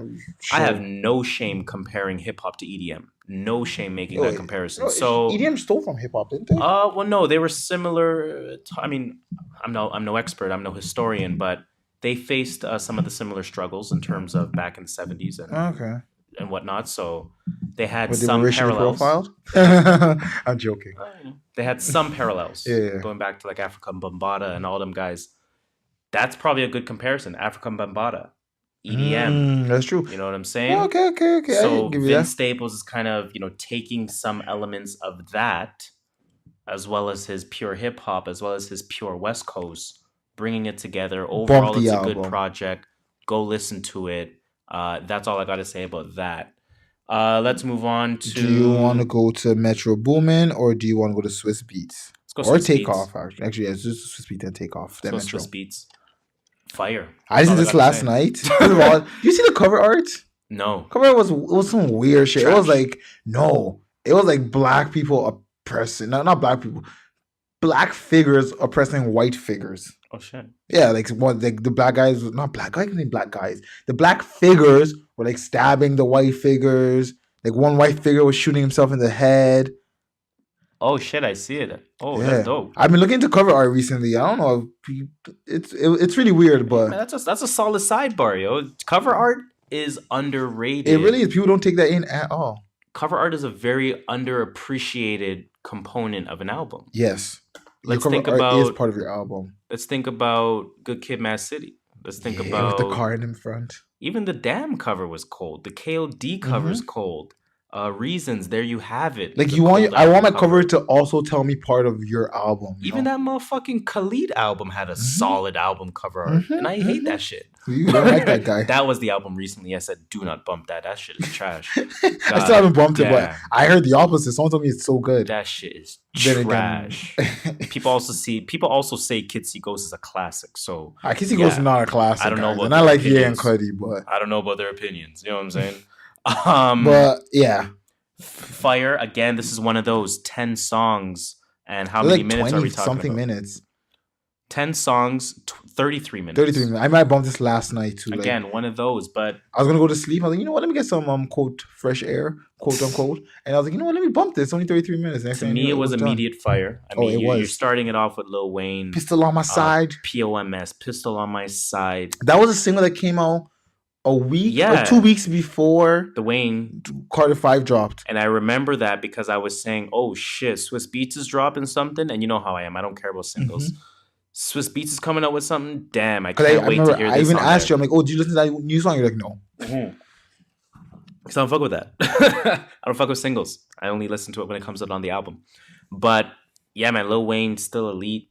I still don't understand why the consensus, even after Carter 5, is that he's lost a step. Who said he lost a step? It's a consensus, man. Who are these consent? The Timeline and other No. podcasts. Oh, people are dumb, man. Like, no offense, but do you guys listen to music? Like, do you guys, you know Damn. why? Because everyone listens to like Lil Pump and Lil Uzi, and they expect everyone to be like that now. Go listen to Lil Wayne in the 2000s and tell me he's lost a step. But then I Lil guess Wayne that started. would be sort of the argument. If you're listening to him in the 2000s and you're listening to him today, the argument is that today he has lost a step in comparison to him in the 2000s. No, I feel like he just changed with the times. Fair Just enough. we haven't heard from him in a while. Let's not have that discussion. Yeah, I though. know. What I I'm want to never talk beefing about, I want to with you. talk about a little sidebar here. So, Swizz Beatz, I think the second song had gigs on there. Yeah, I think I skipped that song. What song was that called? Look that up. I real don't know. quick. I think something sounded weird. And I was like, That nah, song was I'm called off. "Come Again" with gigs. Thank you. Come again. Sidebar, yo, sidebar, because I'm fed up. I'm upset. I'm upset with this. Why doesn't Toronto get any credit? For Slang. because Toronto's Toronto. I need to man. know. I need to know We're- why we're- Toronto we're- gets no credit. We need to get How on a long bigger. have we been saying mans? Oh, mans, we've been saying Grade nine? mans since before grade 9. Mans. Everyone, my brother's been saying mans, and he's older than me. We've been saying mans in Toronto. Yep. Mans and ting and all the All the UK the slang? Jamaican slang, the Jamaican Pretty much. lingo, right? Yeah. I mean that's where Because it's a Toronto very got it hairy, heavy Caribbean influence in from. Toronto. Exactly. All of a sudden, the UK is getting all the shine. Yeah, but they say it with an accent now, so it sounds, hey, yo, your man things. Your So man now, things. when you impersonate Drake saying "mans and tings," you're impersonating Drake when he's in UK mode, saying "mans and tings." Mm-hmm. But Drake is saying "mans and tings" because he's from Toronto. You know what I'm saying? We ain't gonna get credit because London is bigger than Toronto. Gotta remember that. Man, Toronto don't got a music scene to own shit. Toronto got any scene to own shit. So Give us our motherfucking credit. That's all I'm gonna say. I agree with we've been you. saying mans since at least 05. bin time. I'm just putting that out there. Bear time. You know they say bear too. Do they say bear? I've heard bear in a song before. Oh Like, yo, get the God. hell out of you! Y'all say bear. Oh yeah, they do say bear things, bear man things. Yes. Yo, fam, Toronto's been saying bear. fam, y'all are taking all of our lingo. Yo, Toronto's been saying bear times. Word. Nonetheless, let's move on. So some great features on here, man. You got Definitely Pusha good T, features. you got Nas, I Jim missed that one. Jones, Nas French feature was Montana, nice. French 2 was nice. Chainz, Kendrick, Jada, The Styles Jada P. Kiss style P back and forth was nice. I enjoyed that. I was a little upset at that Kendrick. So let's kind of just frame it a little bit. So there was a track called Something Dirty / Pick Got Us. Jada Kiss, Styles P, Kendrick Lamar. Swizz Beatz was saying on the track itself, wasn't he saying something about like, oh, it's crazy, we got the Kendrick on the feature or something like that? I don't remember. No. I might be tripping. I might be thinking about think something so. else. But nonetheless, I wanted a verse from Kendrick. I don't know, you just came in with like put your hands up and some shit, like a skit. You came in like on a skit type thing. Like almost like an ad lib. I was like, come on, fam. Get out Come of on. here. I wanted a full verse. Yeah, I definitely wanted a verse. Or at least a few But we know eights. Swizz is well connected, right? So that's we know he's able to get all these features. It fit very well. He's cool. He's somewhat of an OG. This was a very Swizz Beatz project. Did you hear the pianos on that shit? I heard Alicia everything. Keys is going off. You know it's Alicia Keys that does his pianos? Facts? Yeah. I thought it would be Alicia like Keys Scott always Storch or something. in the Pistol on My Side. If you've seen the music video, Oh, Alicia word, Keys is yeah. like playing the piano, Shit. and it's like you can hear the piano on it, but she looks like she's on key. Shout out to them. Yo, shout out to I know Damn. that's a solid couple over That's there. solid. You know what I heard too? That's an underrated power couple. Oh, Alicia Keys and Swizz Beatz. Yeah. Yes, they're so underrated because they're not in the limelight. They're not like all about social media. No, and shit. you realize Diddy and Cassie broke up the moment Jay-Z and Beyonce became the richest couple in hip hop? Maybe that's why. Diddy was like, "Yo, Cassie, you ain't bringing none into my pockets." Yo, he's gonna go marry someone richer now. That's what I'm saying. Shit. He married like fucking Bill Gates' daughter. But that's an underrated hip hop power couple. Swizz Beatz and And Alicia Keys. Alicia Keys, and they have a daughter. They have a son together. I'm I with forgot it. his son's name. I'm with it. Young Thug feature on this. Young Thug sounded great. Amazing. There's one part, it was so funny. He goes, I can't remember the line before, but then he doesn't really yell out his ad lib. And the line after he goes, I don't need no ad libs. And then like a second later he goes, huh? Oh, okay, I get it. It was so funny. I ran it like 5 times. Like So that track is called 25 Soldiers. Yes. For those that are wanting to Yes. search that one up. That one was a good track for Young Thug. He sounded so good. I never heard Young Thug sound more clear than I did on this Swizz Beatz album. Like he sounded like a rapper. He sounded like his older days, believe it. Like before he started auto-tuning. Is that the part of Young Thug that I missed? Yes. Okay. The part that made us I want to like go back him. to that part. Yes. That's what that made us like him. And then eventually Yo, this auto-tuned guy, up. like I'm not lying. I'm in my car and I'm like, yo, he has a little bit of a CeeLo Green sound to him. Like fucking Goody Mob, Gnarls Barkley, fucking whatever you want to refer to CeeLo Green as, because he's done everything. But he almost had that get up, get out, get something flow to it. And obviously, I'm not going to compare Young Thug to CeeLo on one of the most classic songs of the 90s. Not going to do that. But I'm saying in comparison to what I've been listening to with respect to Young Thug's music, and I like it a lot, this was just another level. Yeah, and he switched up his flow a few times. So if I'm learning that the only thing I have to do is go back to, niggas want my old shit, buy my old albums. Yes. I'm about to download all of Young Thug's old shit then. Yeah, some of his old shit is fucking good. You know what I'm saying? Mm-hmm. What were some standout songs for you on this project? I get the track list out, but for me, like, I don't know if it was standout tracks. I like standout verses. Cold Blooded, that was the Pusha T track. I didn't listen to Pusha T track. I didn't get that far. I think I might have skipped it. Echo was another great That's track Nas? on there. That was the I like track. Nas's verse. That's the one most people are talking about. I like the Kiss and Kiss and Jada. That whole song was good. It was like a story in the whole thing. That was amazing. Young Thug, of course, because it was Young Thug. By Swizz Montana, I was tired. Yeah, I didn't get too far. Not gonna got lie. to a point where I just like, let me listen to certain Not gonna lie, the Swizz Montana. You gotta listen, man. You gotta be in a certain energy to listen to Swizz Beatz. If you don't have that energy available at all times, you will be tired out by his music. We're just hating. We're just It's talking. a lot of high energy too. But it's It's high not like energy. a before bed type of listen. I can tell you that. This is a good project. This is a good compilation project that you will not be disappointed with. It has good features on Definitely there. good. It has different enough features on there that somebody will get something from every track. Is there? I like it. I think a lot of songs that essentially would stand well as an individual song. I think a lot of songs that have replay value to them. Good project overall. I Good like project it. overall. I don't really have I much enjoyed else it. to say beyond that. Quick little sidebar about her because we talking a lot too much hip hop. Her came out with a project. It's called "I Used to Know Her Part 2." I never listened to her. Obviously, this is a continuation of "I Used to Know Her Part 1." No way. So she dropped the EP that came out earlier this year, and obviously this is part 2 to it.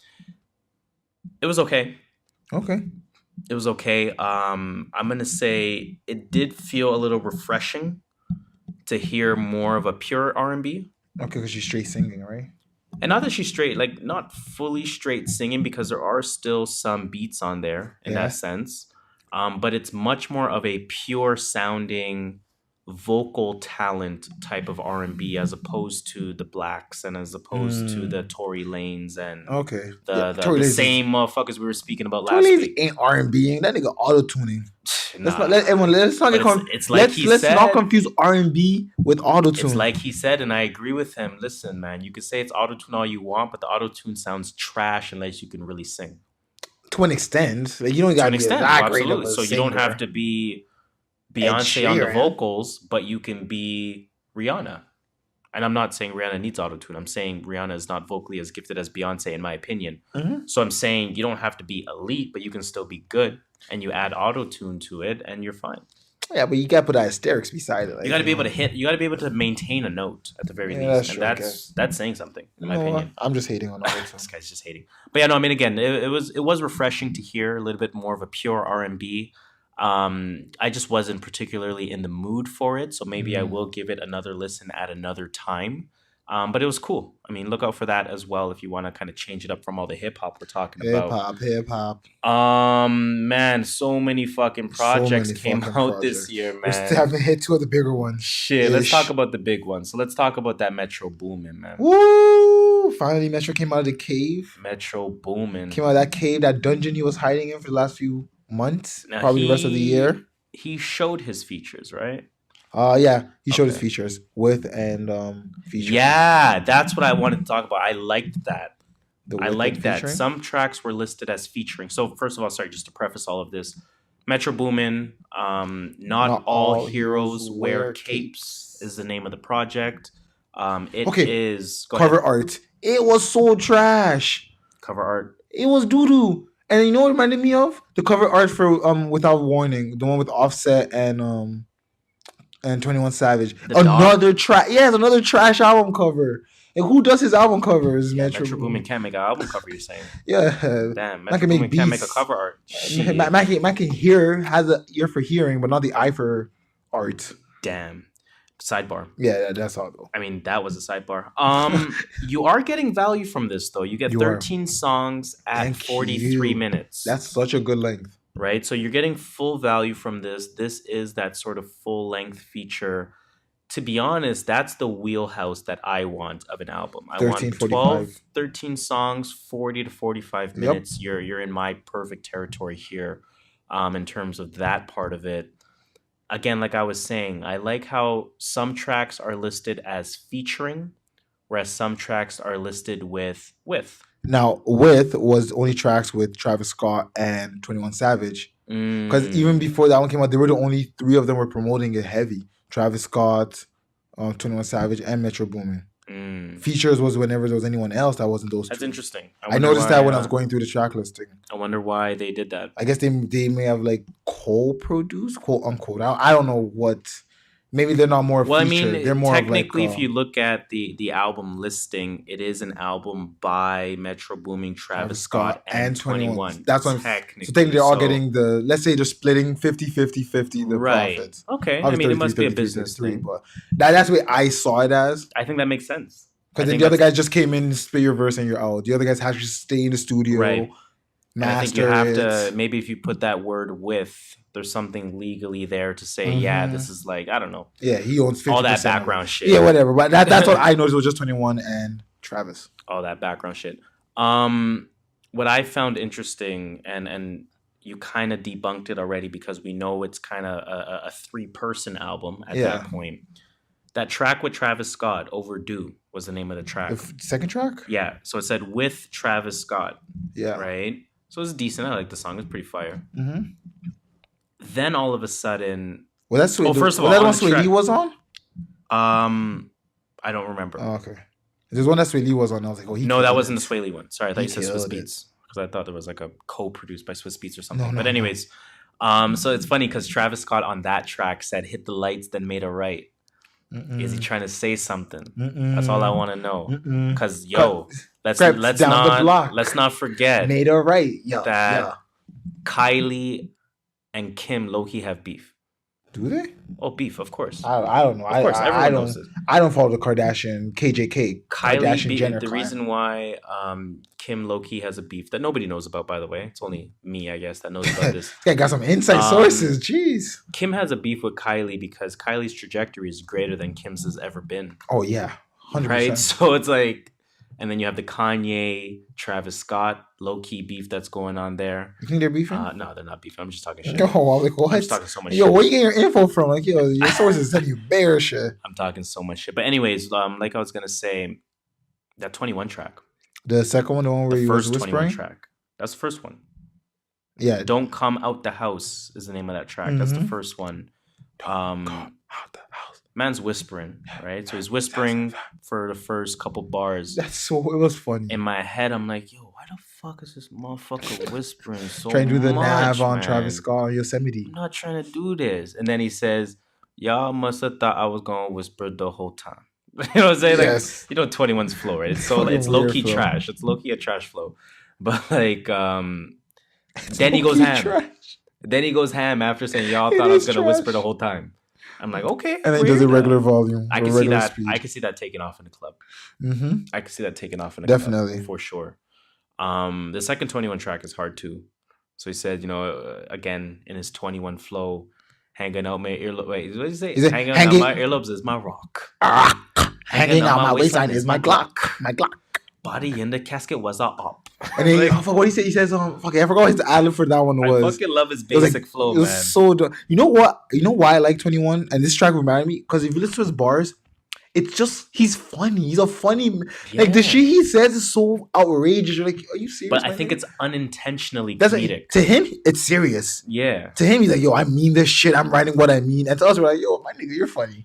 To me, it's funny, man. Like, yo, what's hanging out with my baseline? I He's like "Glock." that basic flow. I like it, and I think it's trash. He at the doesn't same say time. anything good. He doesn't say anything smart. He doesn't but- even play with his voice at all. It's Nothing. just hanging out my earlobes is my rock. My rock. Hanging out my waistline is my Glock. My Glock. The body in that casket was a op. Like it sounds like some Dr. It's so Seuss basic. motherfucking But nursery it's rhyme funny, shit, it's but enjoyable. fire, man. And yo, shout out to 21. It's fucking fire, man. Yo, you're getting a lot on here, man. You get You're getting WizKid a on 2 lot tracks. on WizKid.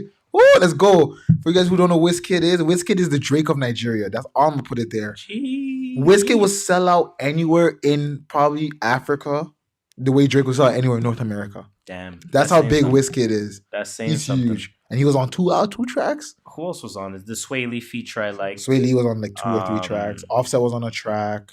The first feature that was with Sway Lee. Which one was that? That was a track called Dreamcatcher. Sway Lee Yes. and Travis Scott. I didn't. Travis Scott could have. Yeah, I could have done without. without the Travis part of that Yeah. one. I think Sway Lee So had he in his had pocket there. he had it on his own. But shout out to Sway Lee. Overall, to me, I mean, It was an enjoyable project. it was enjoy. I didn't love it. I didn't love this project at all. I actually thought it got a little annoying. I thought it got a little repetitive. He- I was cool with it halfway through. I was like, I can do without the rest. Okay, question. Go ahead. What do you think about the production? It was a Metro Booming I- technically album. I mean, I didn't. I'm gonna catch a lot of heat for this. I don't think Metro Boomin is that amazing. You know I what? don't think so. I don't think Metro Boomin is this godsend that everyone thinks he is. You know what? He's And amazing. I think the fall off has started since the Big Sean project. He's amazing at trap beats, Yeah. and that's like Okay.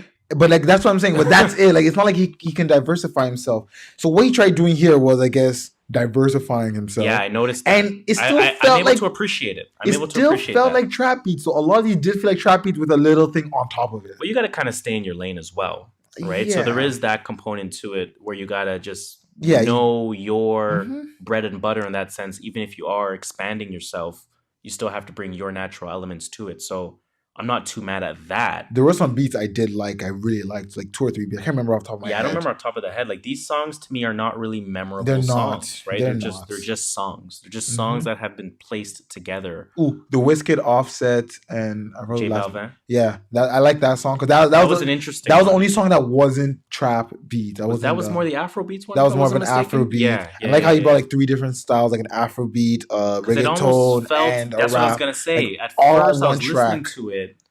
Before again, while not really looking at the track list, obviously I'm hearing J Balvin, so I know somebody Spanish is on this track. So I'm thinking it's more of a reggaeton type of sound, and then I look at it and I was like, no, that's more Afro beats.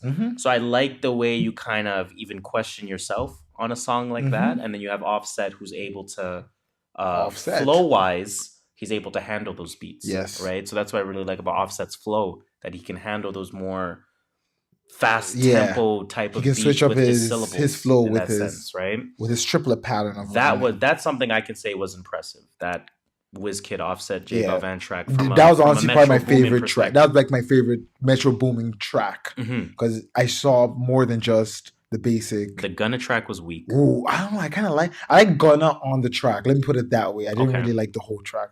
I listened to that song just for Gunna. Okay, you're talking about not Miami Nights. Lesbian featuring Gunna and Young Thug. No, I did not like that. I like there was one with just Gunna, wasn't there? Space Cadet. I like Space Cadet. I love that one a lot. I think I put it on repeat this morning. The one with the Young Thug, I was like, I could do without that whole song. The Gucci, was that one hard? I think that one was weak. It was it was a decent intro. It was an intro. It was weak, right. Honestly, it was weak. I want to say it's decent because it's Gucci and I really want to respect Gucci, but it was weak. I'll give you that. It was a decent intro, but it was a weak song. You're right. Breaking news. Phoenix Suns just bought out Tyson Chandler. He will sign with the Lakers after he clears waivers. Damn.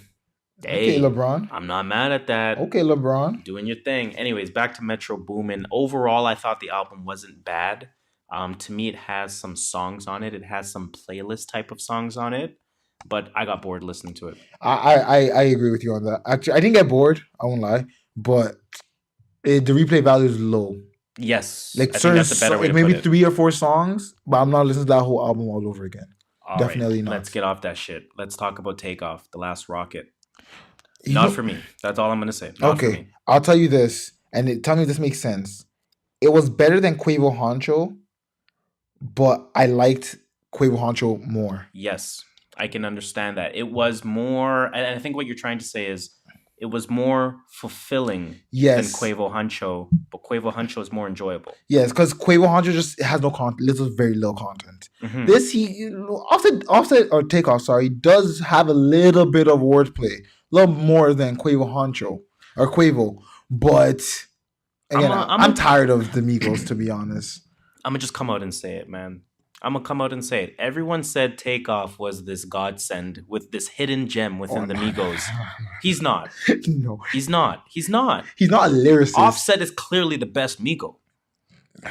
Clearly at this point. I still like Takeoff. I like Quavo's my guy. Quavo's my guy. You know that. Quavo, I want to put on a feature. You know I think Quavo is the Beyonce of the group, and I will always think that. But if we're keeping it a buck, it's fucking Offset. And Takeoff is just like a worse version of Offset. He is. He's more of a... You know what I'm saying? So what do you... I think Takeoff's the better rapper. But to be fair, after I heard, I think it was the second song called Lead the Wave. Let me just load up the track list as I'm talking here. Takeoff. You know what's funny? Before the album came out, if you look up Takeoff in Spotify... You couldn't find them, first of all. Really? Secondly, there was like 7,000 Takeoffs. So in my head, I'm like, which one is the proper Takeoff? Each one. He should be verified on Spotify. And then I think as soon as the album came out, it was like, you search TA and there's only one option. They cleared that shit quick. And I'm talking like 11:57 versus 12:01 type of thing. Like they did that shit quick. Spotify's on top of this. They know who's gonna bring in the money. It's Takeoff. Word. So I was at about the middle of the album. There's a track called Lead the Wave. And before I say that, Um, 12 songs, which is 30 something minutes. 38 minutes. Yeah, I remember it. Very refreshing. It really was compared Culture to 1, Culture 2, Oh, God. Quavo Quavo Huncho, Huncho. all the singles, Oh all my the God. features. Yes. And then the last Rocket is 12 songs. Finally, something short Whoa. and sweet. Let's have a conversation here. You know what I'm saying? So Mhm. I was satisfied with that right off the bat, right? Like I said, I got about halfway through the album. There's a track called Lead the Way. No, I listened to the whole album, but I'm saying Yeah, halfway through the album. halfway in, I realized I started thinking about two artists. And tell me if Takeoff could be at the same level as these two artists. And this is not even to put him on a pedestal. Lil Baby and Gunna. You think Takeoff is... If Takeoff was a solo artist, would he not be in that, let's call it mid-tier space, right? Like if you're talking like, let's use basketball references. Lil Baby and Gunna, because you have to naturally put them together. Lil Baby and Gunna put them together all the time. They're the mid-tier. They're the OK. No, do I want to give them an OKC? Who do I want to give them in the West? They're the Portland. They're the okay. New Orleans. I can see that. You know what I'm saying? They're not the top, but they're not is shit. The Golden States. Kendrick is the Golden States, but they're in that mid-tier where they're getting buzz. Everyone knows about them, and their stock is rising. Yes, I think Takeoff could have been, and still has the opportunity to do so. Takeoff as a solo artist can be in that same bracket, if you want to call it that. Okay, right. So that's what that was my takeaway from this album. I was decently impressed with that Infatuation track that he had on there. So a track called Infatuation. He was able to show some range, some ability to make, a song as opposed to just rhyme. Playing with a different type of almost, rap R&B hook type of song, right? Yeah, that's the 2004 type of Ja Rule song in a sense. Yes. I was like, yo, I'm not mad at that. I like what you're doing there. Refreshing to hear that. Refreshing to see that it's 12 songs. Just wasn't for me. I agree with you. I'm probably not going to be bumping this, to be honest. Yeah. I would rather bump some songs from Quavo Huncho, even though I do think, again, this is better than Quavo Huncho. It's just, I think just because I'm tired of the Migos and their flow right now. And I think that's what it is. They're just oversaturated. So what do you think the Migos should do? Do you Fetty Wap yourself, or do you take a break for a bit? What Fetty Wap yourself, you mean? Fetty Wap played himself out. Oh yeah, he came in hard, way too quick, way too fast. Too hard, too quick, pause for too long. But yeah, pause. And let's rewind that because we sound mad. Pause. He wore himself out. Everyone got tired of hearing. I don't know. The Migos have a really good what's that thing called? Not publicist. Maybe publicist. And good marketing team around them. So I don't think they can get played out that much. Yeah, because it's almost like their rep is known for being on the top. Yes. Right. That's their rep. They're on top. They are the Beatles. Charlemagne, they're better than the Beatles, and people having real discussions about it. First of all, it was Jesus and Mary. It was Jesus that said it. Jesus. He tweeted it once. He's like, Migos are the new Beatles, and everyone went on his ass. Charlemagne blew that up, and then obviously Jesus and Mero doing their thing as well, and then people were having real discussions about it, like, I can see that because. As if the Beatles, like, motherfuckers weren't lining up for days to see the Beatles. You know what I'm saying? Like, Jay-Z was shooting for the Beatles at one point. I think every musician should be shooting for the Beatles type of. Don't tell me fucking thing. Fame. Anyway, I'm done with Takeoff. Let's take off, and take off to. Okay, I like that. First of all, so I will give you a motherfucking for that one. Close enough. A ton of music came out. I have two singles I want to talk about. Okay, go ahead. They're going to be quick. Our boy Nav is back. Rexdale's very own. Your boy. Okay, well, anyone from Toronto? Is he from Rexdale? He's from Rexdale. He's from Dixon and Dixon and Morning Grove area. Of course. Yeah, you always talked about that. Salute to them. He went to Salute to Salute to all of fucking North and Central Etobicoke, man, because we out here. We're out here making moves. That's where we grew up. PK Subban's from Rexdale. He is from Rexdale. He's from Humberline. That's true. Who else is from Rexdale? I think that's it. That other guy, Kanan. He's old now, but Kanan, yeah, he's from Rexdale. It's KRS. Well, you're bugging. Not from Rexdale, but from Toronto. Not KRS. Sorry, KRS-One. Not KRS-One. There's some other guy. I can't remember. Chaos? Yeah, Chaos probably. Maybe I Chaos. knew that's who you're not trying to KRS. I'm like, he's I'm like, KRS. Not what? KRS. My nigga, I'm what? tripping. But either way, he came out with a song. It's typical Nav lyrics. He has more money. He's getting bitches. He's doing drugs. But it's just, compared to his last album that came out, where he auto-tuned the fuck out of his voice, it's refreshing to see or to hear the old one, the old Nav, the Nav from the Nav album, the one that we liked. Well, not you, but the one that we hype train niggas liked. I've never checked for Nav's music. You probably never will. There's Ever. really nothing there, to be honest. You're not missing much. Mm-hmm. He's from Rexdale, and I just feel like I somewhat relate to him just because of that. Okay. And then Lil Peep. So before I even talk about Lil Peep, his party, his team, his team, I guess. Yeah. They announced that they're coming out with an album. Jeez, okay. On the 9th of October. 9th of November. So that's next week. Okay. Yeah, my dumbass thought it was this week. And I was like, yo, Lil Peep. So let me give you a little history on. So like, do you fuck with Lil Peep then? See, when he passed away, I was like, you know what? Let me at least try and listen to his music. Right. So I went and there was only one album on Instagram. It's called like When It's Sober or Before It's Sober. Something about When It's Sober, Part 2 or some shit.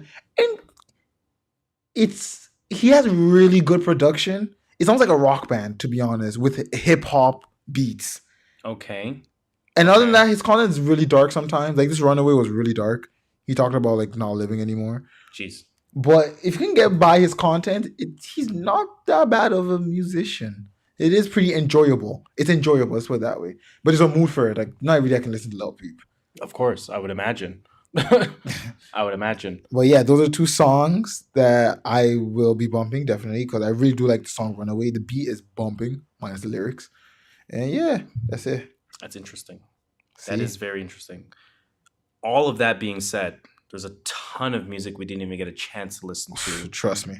Your boy Matt Ox came out with a new album. You know I'm looking for that. I'm bugging around with that one. I saw that on the list and I was like, yo, I know Matthew's going to make a joke about this. And shout out to Boozy Fade, man, because... Shout out to Boozy Fade. They keep us in line with some of our music, music that we may have missed. Yes. It's a Facebook group. Toronto Ting, T.Ting. Hey, let's go. Shout out. That's your Toronto? I think so. Damn, shout out to Boozy Fade. But there's a few albums that came out that I haven't listened to yet. Jay Critch came out with a new I album. want to listen to Jay Young Critch. Dro, West Side Young Gun. K Camp. Yes, K Camp. I Came used out to with a love thing. K Camp. It ain't nothing to cut that bitch off. Again, Young Dro, Chief Keef came out with Chief a project Keef? I'm curious about. Huh. Ain't gone like that's a shoe that bone like There's a lot of that's shit, a man. phone, like. But for the music that has come out, let's make our pick. So, of course, every week we do want to talk about what is our new music pick of the week. This is one of the harder weeks to come up with a new music pick of the week because there are so many of them and there isn't really that clear consensus number one.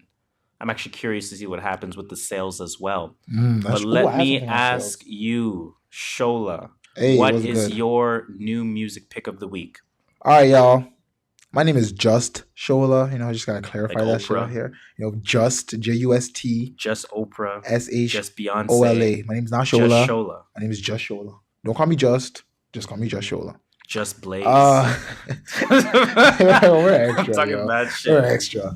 My new music pick of the week. I thought about this really hard. Came down between Vince Staples' FM and, believe it or not, Metro Booming's Not All Heroes Wear Capes. Okay. I am going to ride with the hype train on this one and give it to Metro Booming's Not All Heroes Wear Capes. Why? I don't know. I don't know. I just liked it better. It just felt like Hey, man, that's a valid what reason. I want to listen to this week. Believe it or not, Vince. I always call him Vince Mensa. Vince I know. I always confuse Staples. those names for years. Vince Staples' album will become part of my rotation eventually, but just not right now. Right now, I'm in a good, I feel like bumping hype music type of place in my head, and Metro Boomin is doing that shit for me right now. So shout out to Metro Boomin. Young Metro don't trust you. I'ma shoot. You know what I'm saying? I'm in London. Got my beat from London. My new music pick of the week. So mine also came down to two choices. At first, it was somewhat unanimous, And then the second choice that kind of slid its way in was kind of a late contestant that I bumped not on the Friday, but I listened to it on the Saturday. So it's kind of like, okay, there, that initial Friday listen, Yeah. you kind of form your initial opinions, and And then then I you was like, listen oh to it. shit, that came out too. I didn't Yeah. even know that. And then you bumped it on Saturday, Ooh, I and liked by it. Sunday and Monday, it's your choice. So my options were between Styles P, Dime Bag, I knew that was going to be it. and Vince Staples FM. I knew that was going to be the two. And I made it pretty obvious. Although Fetty gets an honorable mention by Alchemist Fetty. My pick of the week is Vince Staples FM. Okay. And the reason why that's my pick is I think of all of the album releases, it was the most album-like in terms of it being, some sort of concept, following a theme. Yes, there was a theme for it. Having something there to it. It offered me a lot. It gave me decent features. It gave me a lot of good beats. Again, that alternative hip-hop. It put a smile on your face. Almost something that you wouldn't normally listen to. I saw Jinx. Shout out to Jinx. Shout out to State of the Culture. He tweeted the other day. What did he tweet? He said, Vince Staples got me repping Long Beach as if I know I'm not from Jersey. That's actually funny. You know what I'm saying? So I'm listening and I'm like, yo, why am I like fucking throwing up the W's with my hands and like acting like I'm sea walking and all that shit? That's like me when I listen to YG. When I listen to YG, I'm like, yeah, I'm a blood. What's good? I'm like, what am I doing? No, I'm not. Oh, yeah, blood gang Sue. I'm like, no, I'm not. But YG does that to me. Yeah, that's how I know what you're saying. Vince Staples did the best job to me of engaging me with his album. Right, I felt engaged listening to this album. I felt involved listening to the album in terms of just there being a lot that was provided to it. Right, it wasn't just track after track after track. It was name this artist in 7 seconds, and then that snippet, and then call this number for this radio station. And then Big Boy, who's a good name in the radio world. There is some kind of beginning, middle, and end to it. Right, so I really like that part of it. So I'm going with Vince Staples FM. That is my pick of the week. And you said yours was Metro Boomin, Not All Heroes Wear Capes. Okay. Now I'm gonna flip your new music pick of the week and ask you this. What the production of the week? Forget the lyrics, production, beats. You gotta go Swizz Beatz. I'm giving it to you too. I was gonna go with Swizz for that. Gotta go Swizz Beatz, but I think he produced a better project than Metro Boomin for sure. He did, definitely did. For sure. And then I guess at that point, let's finish off the music potpourri by asking, what is in your rotation? Where do we want to start? I guess let me start. Yeah, you started because I'm still trying to open my stuff. And you know that takes like 30 seconds. Yeah, because your phone's slow. Yes, it is. iPhone 6 all day. I've been bumping again, man. Reason is quickly becoming one of my favorite artists. Again, in that I hold him on the same pedestal at this point as I hold JID. Jeez. He's right there now. You know what I'm saying? So I'm bumping Reason's entire album. There you have it. You know what's funny about that album is that, it was basically a re-release by TDE. Okay. It was a project that Reason made using YouTube beats. Damn. That's why he has a track, Drive Slow, on there. That's why he has another song with another sample on there. So it's funny. He actually pulled up to the Joe Budden podcast for out of nowhere. Really? He pulled up on the Saturday episode 194 or episode 193. Pulled up. Apparently, him and Rory were talking, and Rory said, "Yeah, just come on the pod. Damn. And come to just chill." And then Joe Budden was basically saying "Yo, this nigga's so intelligent. We wanted to get him on the mic." So shout out to Reason. Shout out to TDE for just they know who to look for. Yo, when you know, you know. What I'm saying? If you know, you know. Say less. But I won't spend too much time there. There you have it. By Reason for sure is in my rotation. Again, I'm still hoping that he opens up for the next artist that's in my rotation. J-Rock Redemption. I'm going to that show. It's November 12th. I'm hoping somehow, some way, Reason is opening up for him. I'm not the guy that looks at set lists. I'm not the guy that looks at the ticket. I like to be surprised. I'm that guy. You know what I'm saying? So fingers crossed there. But Redemption by J-Rock, that is also in my rotation. Again, I'm still listening to Ninth Wonder Presents Jamla is the Squad. Jamla is the Squad. That is just a great project. And I can't wait until November. I think it's 23rd. If when Volume 2 comes out, that's gonna be crazy. Sir, What else am I say bumping? less. I gave Victory Lap another listen because you got to do it. It's one of the Hey. best albums of this year. Crazy amount of longevity on there. Beloved, Davey, Styles P, definitely still bumping that. Because of Trevin last week, I started bumping For Your Eyes Only. That's definitely in my Shout out to rotation. Trevin. Again, I mentioned it last week. I'm going to mention it again this week. West 1996 Part 2 by Loot. Luke. That is a Dreamville artist, of course. Loot. Let's not fuck up the name for people looking that up. L-U-T-E. L-U-T-E. L-U-T-E. Another album that I'm bumping this week, and I'll end off my portion with this. A Seat at the Table by Solange. I think Solange. this was an album that was known for being one of the best albums of 2015. My suggestion is for everyone to go and 2016, not 2017. Okay. My suggestion is for everyone to go and revisit this album. Oh, there's a read. I'm like, I wanna Revisit. read this Just go album. revisit the album. Read the motherfucking lyrics if you have to. A Seat I at never the bumped Table. Solange like that. A Seat at the Table by Solange is a bona fide classic. That's Bona fide that's saying a lot. classic. Bona fide. You know what I'm saying? Like, it's like Don't Touch My Hair. Mm-hmm. That's not even a top 5 song on the album, Oh damn. Okay. in my opinion. I'll give it a listen to. You know what I'm saying? So like this may have, so you know how there's that running joke that the elevator fight created 3 classics, Mm-hmm. 444, Lemonade, and Seat And at this- the Table. This might be the best of the 3. I gotta listen to this before you fucking say anything. I'm comfortable making the argument that A Seat at the Table is the best of the 3 classics that came out of that argument. Most people will say it's Lemonade. I mean, the females will say it's Lemonade. Of course. The fellas will say it's 444. Hell yeah. The critically acclaimed people will say it's A Seat at the Table, I don't know. in my opinion. This guy just killing himself up. See that? Um, Oh yeah, the guys will say this, the girls will say that, and the I'm guys, chopping it up, the eh? people that with the 165 IQ will say this. I'm chopping it up. I'm going to end my rotation segment there. What is in your rotation? What is in my rotation? So this week I actually bumped a few female rappers. I bumped Kimaya before I even knew she was going to be on Vince Staples' stuff. Dope. She has some songs I like. Again, I didn't bump any of her actual albums. I just bumped songs from her albums. Okay. So you just kind of pinpointed a few. Yeah. I think this other girl I saw on a TV show. Don't ask me. I'm not going to explain. If you know her, you know her. If you don't, her name is Detronada. She's from Baltimore. I think she's only like 17 or 18. Nasty flow. How did you discover? Like I said, on a TV show. Don't ask them. I'm telling. Okay. It's a TV show about these kids and they're trying to make like What, trying like to get. Stranger Things or something? Let me finish. It's actually hosted by what's that guy? The guy Joe Rogan? So Good. Good records. So Def? Yeah, So Def. Jermaine Dupri? Yeah, he's the host. So good? What the fuck did you say? I don't know why I said So Good.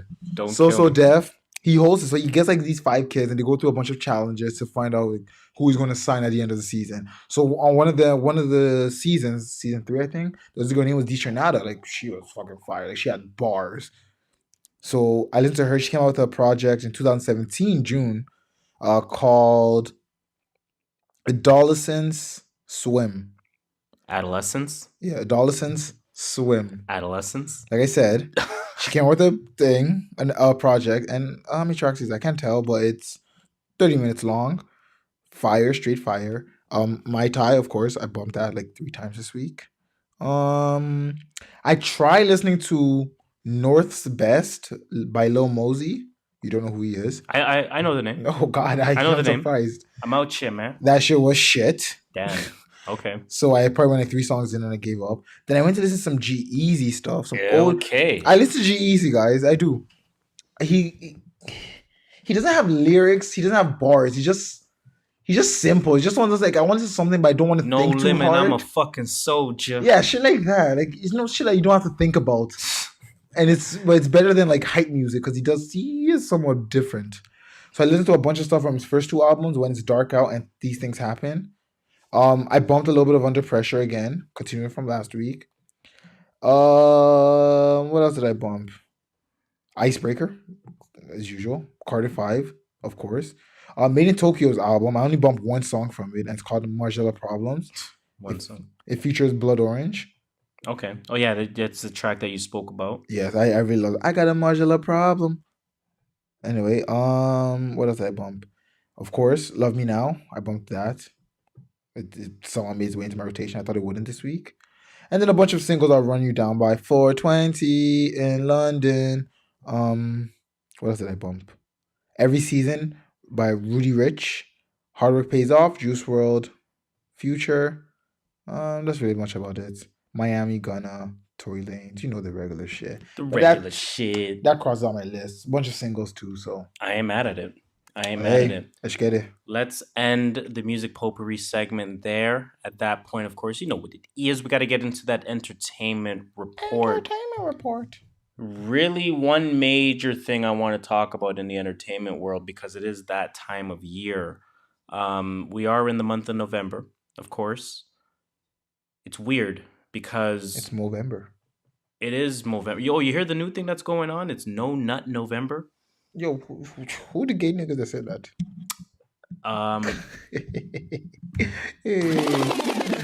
Who the women that said that? Let's act like that didn't happen. Let's act like that didn't happen because we're too politically correct for that. Come on now. Mhm. You know I'm playing, y'all. Oscar season.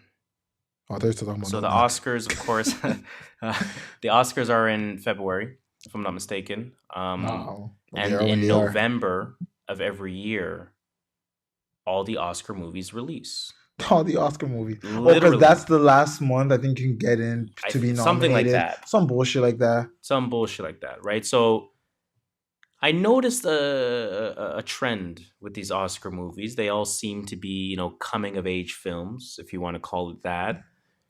Typically it has that A-list actor in the leading or the supporting role. Again, thinking about Oscar nominations and whatnot. They all feel like they're shot the same. They all feel like they're directed the same. The camera angles look the same.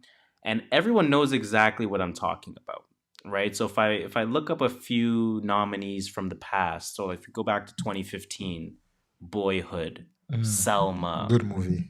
American Sniper, let's Good go to movie. 2016, The Martian, The Big Good Short, movie. Good Room, movie. Didn't see Bridge of that. Spies, let's go to Seems familiar. 2017, La La Did Land, not see that. Moonlight, Good movie. Manchester by the Sea, Who? 2018, Shape of Water, That movie looks Get Out, dumb. The Post, Get Out was amazing. Dunkirk. The Post was good. Dunkirk was good too. All of these movies are the same fucking movie. Oh yeah, they are. They're all like they're all They meant take to. a true story, Mm-hmm. or it's inspired by true events. Yep. And tell me when I stop being correct here. Well, okay. True story, Yup. sad story, Yup. controversial story, Yup. coming of age film. What do you mean by coming of age, sir? Like the main character goes through trials and tribulations of life until they make it at the end. Okay. Yup. In it being a coming of age film, usually some sort of down moment where you feel like there's no hope. Yup. Of course. What's a movie without it? Great supporting cast. There's always arguably a bigger name as a supporting role. Yeah, when Ryan Gosling is your supporting actor. They're all fitting the same script, and I'm sick of it. I'm fucking sick of it. That's why no one watches these movies except. So these are the critically acclaimed movies, right? These are the movies that appear at the film festivals. So that these are the TIFF movies. Shout out to fucking TIFF, Toronto International Film Festival. We the fuck out here. We got one of the largest festivals in the motherfucking We got world. A-listers just You already know sleeping down what the it street from is. Skid it. Anyways, there's TIFF. There's Sundance. I'm sure you've That's heard of Sundance. that's Film one in Festival. France, right? No, that one is. I thought Sundance was in Canes. LA. I thought that was the one in Canes. No, that's a different one. That's Well, that's another one That's too. Festival de Cannes. Oh, there we go. You gotta get that French accent in there. Cannes, the guy Cannes. It's like K. It's like can, but with like a K. Like Cannes. Cannes. Cannes. That's the French lesson for today. CANNES is Cannes. I like calling it Canes. Anyway, so the big festivals: TIFF, Sundance, Festival de Cannes. This where these movies premiere. These movies that you wouldn't really think to go out into the theater to watch, but the movies that somehow always end up being the nominations. Yep. You know what I'm saying? For me, these movies and this time of year is starting to feel super phony.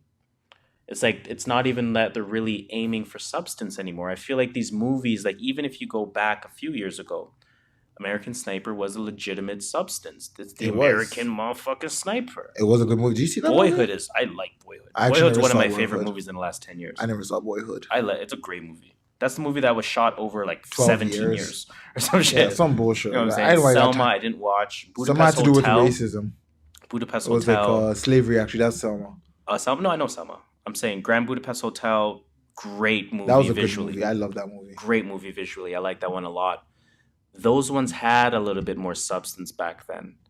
I feel like nowadays, So saying in 3 years it changed this much? yeah, like now it's so phony. It's like It is. it's this fake substance that you're throwing in my face. Don't It's like, damn. stop telling me things I'm are based so on a true broke. story. I can't live in a house anymore. Now I'm homeless. You know- Oh no, now I go to school. Oh no, I met this guy who's gonna give me a good job. Oh, I killed the job. Oh, now I'm winning. And Oh, now I'm take married it the wife. beyond that. I'll take it Now beyond I'm that. married. That's what every movie is now. I'll take it beyond that. And it's not even that per se. The difference between a regular movie and an Oscar movie is everything you said, except based on the true events that happened in the 1960s during the Vietnam War, during the Black Civil Rights Movement, during the Martin Luther King era, during the fucking, what else? The American Sniper, whenever the fuck that occurred. It was During war. Neil Armstrong landing on the landing on the moon for the first time. Oh, yeah, that movie just based came on out. a black lead actor, a dude from, what's his name? Masarala Ali? What's his Oh, Marshall Ali. Yeah. Ali. based on him being gay, and somebody asked him, what's a F word? You know what I'm saying? Like, you're using these feel good, feel sorry for me type of stories to make something that's Oscar worthy, and I'm sick of it. I agree with you. I'm sick of it. It is what it is. But what I hate the most above everything, I'm a sucker for these kind of movies. So these movies are good though. Like, you can't lie. But this is my preferred type of movie. You know, I don't watch that Marvel shit. Yeah. I prefer this. Nah, I don't That's know. what I hate. See, I because don't like this shit. They suck me in with this fake shit, and I buy all of it. This guy's like, yo, where's my money? Where's You that know what money? I'm saying? I'm like, Take all my money. cool. Movie shot over 12 years. I'm watching this for sure. And me, I'm like, movie shot over 12 years. Ain't nobody got time for You that. know what I'm saying? So it's like, I'm fucking all in. I'm all in. I'm weak. Out of these movies, I've probably seen like 50% of them. So I'm weak for this shit. But we see you. it's Oscar season. We so see you, Oscar movies that are Oscar nominated. We see what you guys are doing. you know, We see through the bullshit. We see through the lies. and we love you. Still going to be critically acclaimed. I'm still going to enjoy it. It's just something I noticed. Just something I wanted to get off my chest. Oh, where did my shit go? That's all I gotta say. Do you hear about this Black Mirror stuff? What about it? So Black Mirror, for those that don't know, Black Mirror may start to make sequels to certain episodes.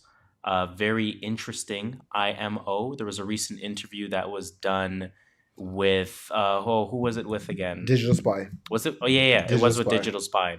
And I think they were talking to, I'm going to assume, the director. Or or the it, EP. Isn't it like different directors for each episode? Yeah, that's what I meant. The EP, sorry, the Oh, executive okay. producer at that I was point. so confused. I caught him. They got one director? I'm like, yo, it's going to be a movie now. They spoke to someone. They spoke to someone important to There we the Someone's credible. Black Mirror franchise, if we want to call it that. And that person had dropped some hints about Black Mirror possibly writing follow-up episodes to certain episodes that have come out. Would this be on season 6 or like maybe And that's what I'm season wondering. 7? Like, it's already shot, or is it just thinking about Well, it? it's definitely the thinking about it. Okay, so it's definitely So not now I'm probably season wondering, 6. do they have sort of a in some sort, do they have like an entire season dedicated to sequels? They should not do that. Like a six episode season that are only sequels of your favorite episodes across the first 4 or 5 seasons? They shouldn't do that. Why not? Your favorite, not my favorite episodes. My favorite, not his favorites. Like, there's some episodes I probably don't want to see a sequel to, and there's some I probably do. I'm trying And to think like you don't want to do all sequels. You still want some original content. No, of course. It's not to say we're just going to make a sequel for everything. It's the sequel to the episodes that people like asked about, right? true. Like there's the episode White Bear, for those that memorized that one. Which one was White Bear? White Bear was the one with I remember the characters. I don't remember the You story. see a picture there. The light skinned girl. The light skinned girl was like afraid of everyone, and then she was protecting them. Is that the one with the cell phone and the likes? Was it? No. That was different. That one I Similar. want to see a sequel for though. Similar. I want to see. I want to go for that one with the cell phone and the likes and everyone sending you likes. There's another episode, San Junipero. That was one of my favorite episodes. So that was when the light skinned girl is trapped in like one day of her life, and like the girl with no swag would go in the past, and then the girl with no swag fell in love with this girl. Yeah. You know, You want to see that one? You want to see a sequel of that that one? I would love to see a sequel of, because I want to see what happens. That was a good one. Which one would I want to see a sequel of? I'm trying to remember. You know actually the last episode, the Black Museum or whatever it's called. Yes, I would like to see a sequel to that, believe it or not. That was a good episode. That was with the girl from Wakanda. Send me on the movie. What the fuck? Black Panther. You know Black Panther came out in 2018? Yeah, it came out in February. Just putting that out there. I'm trying to think. Are we on 10 yet? I'm trying to think. Like, I'm just reading the track listing real quick. The Star Wars episode. That's one where the guy like traps them in a video game, right? Was it? I mean, I know it was Star Wars themed. Okay. I don't remember if they were trapped or There was not. one where a guy would like trap people in a video game in a reality world, and Or he'll Star go Trek home, themed, I should say. and he'll go home and they go into this virtual reality world where he's like a pilot. I don't remember. But I remember that one. Yeah, I like that one too. I mean, my favorite episode of all time is season 1, episode 2. That's the one where they're the performance, the American Idol type episode. I remember watching that with you, and you said right at the end, you said, "So the goal is always sell out." Word, yo. The goal is, it was quiet here. He is, so the moral of the story is always sell out. Yeah, definitely. So guys, we're selling out. Okay, so White Bear, going back to White Bear, I'm reading Netflix synopsis right now. It says, Victoria wakes up and cannot remember anything about her life. Everyone she encounters refuses to communicate with her. I do kind of remember that. Light-skinned girl, she wakes up, she's confused. No one wants to talk to her. No one wants to talk to her. She doesn't remember, and then she doesn't remember anything. And then you remember it if you see it. If I see it, I'll remember it. Yeah, you remember it if you see it for sure. But I mean, how do we feel about this in general? Is it like, and I guess this is a conversation about sequels in general, right? Like, do you want to see sequels to things that are great, or do you want to let it rest in its place? If they got closure in the full episode or movie or whenever first initial release, then we don't need a sequel. See, but I guess the whole premise of Netflix, or the whole premise of Black Mirror, I should say, It's self-contained, right? It's almost self-concluding in that way, where you're intentionally not going to be satisfied at the end.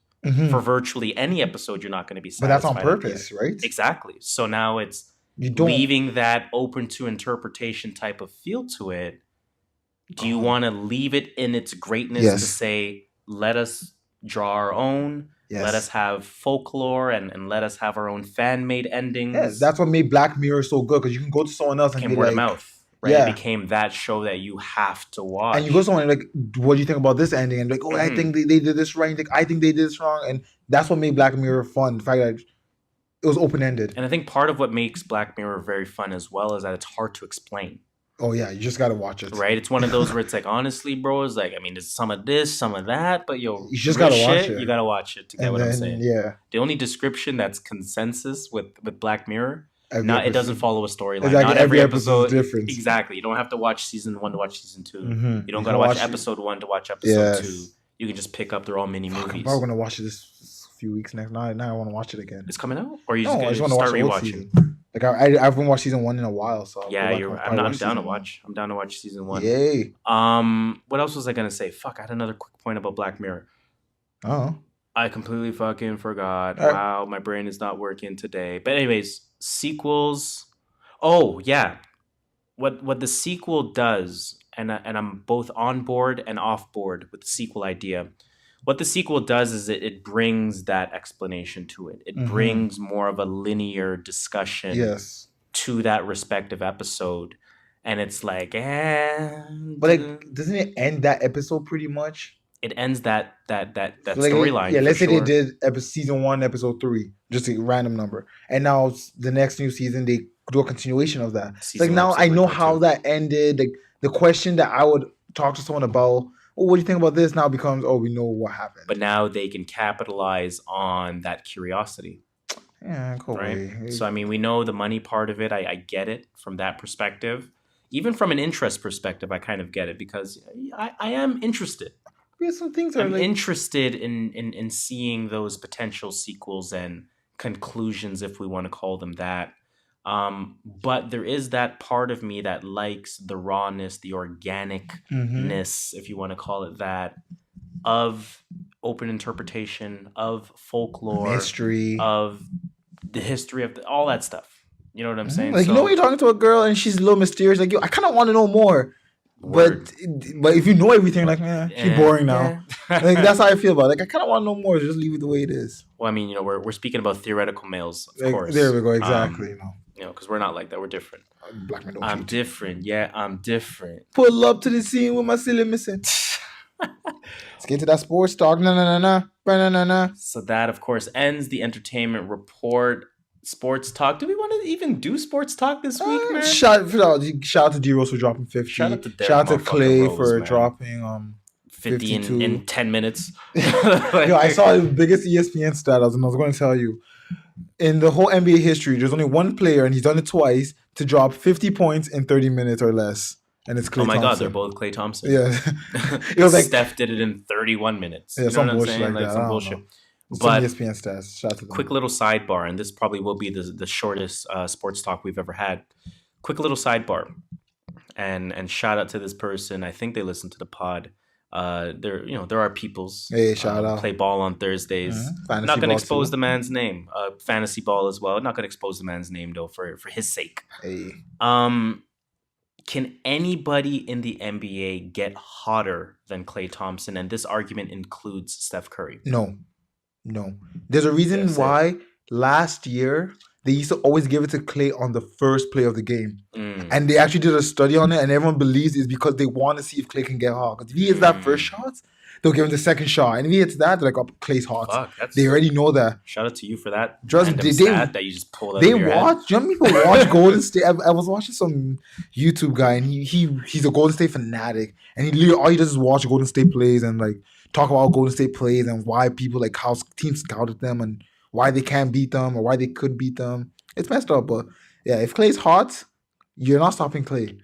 I think that's true, You gotta man. really break his hand to uncool him. Yo, Klay, nobody gets hotter than Klay in the NBA. Like, No one it's does. crazy. It's It's unreal. crazy to me. It makes no sense. Kyrie's back. Kyrie, Or are we just doubt it. saying because he had one game where he's not Cut back? the hair. This guy cut that hair. He cut the hair and he thinks he's back now. That's how he feels. Was it Samson? Yeah, in the Bible where Samson cut his hair and he Oh, got his yeah. strength back. Was it the Bible? It was the Bible, wasn't it? I don't Yeah, know. I know the Samson. Samson story. I Yeah, just don't know if Samson it's would- in the Bible. I thought it was in the Bible. Who knows? Yeah. Who knows? Anyways, Da-na-na-na. that is the end of the sports talk.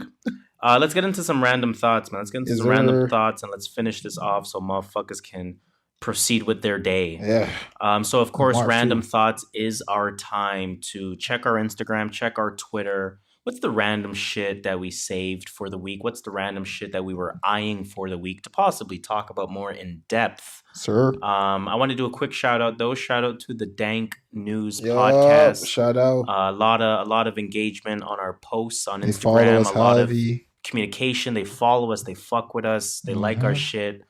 Shout out to them. Shout out to also a Facebook group that I am in. They are also very active on Twitter. I know they're looking to expand very quickly. This is a group, a private group at that, Ooh. that has grown from 100 members a month ago up to 1,000 members today. Damn. So it is growing at an exponential rate. Jesus We're Christ. there from inception. They support us. I'm one of the administrators. That may or may not be collusion. Hella colluding.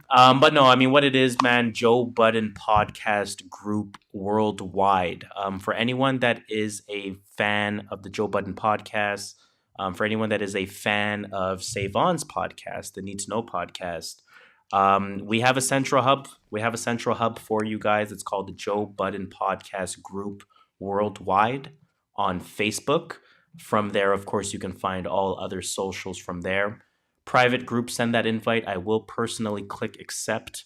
If you mention my name, Mention True North Views. use the promo code True North Views, and I will immediately That's an accept ad your right offer. I would actually be curious to know if I told anyone that is listening to this that joins the group to put True North Views or your boy Harris.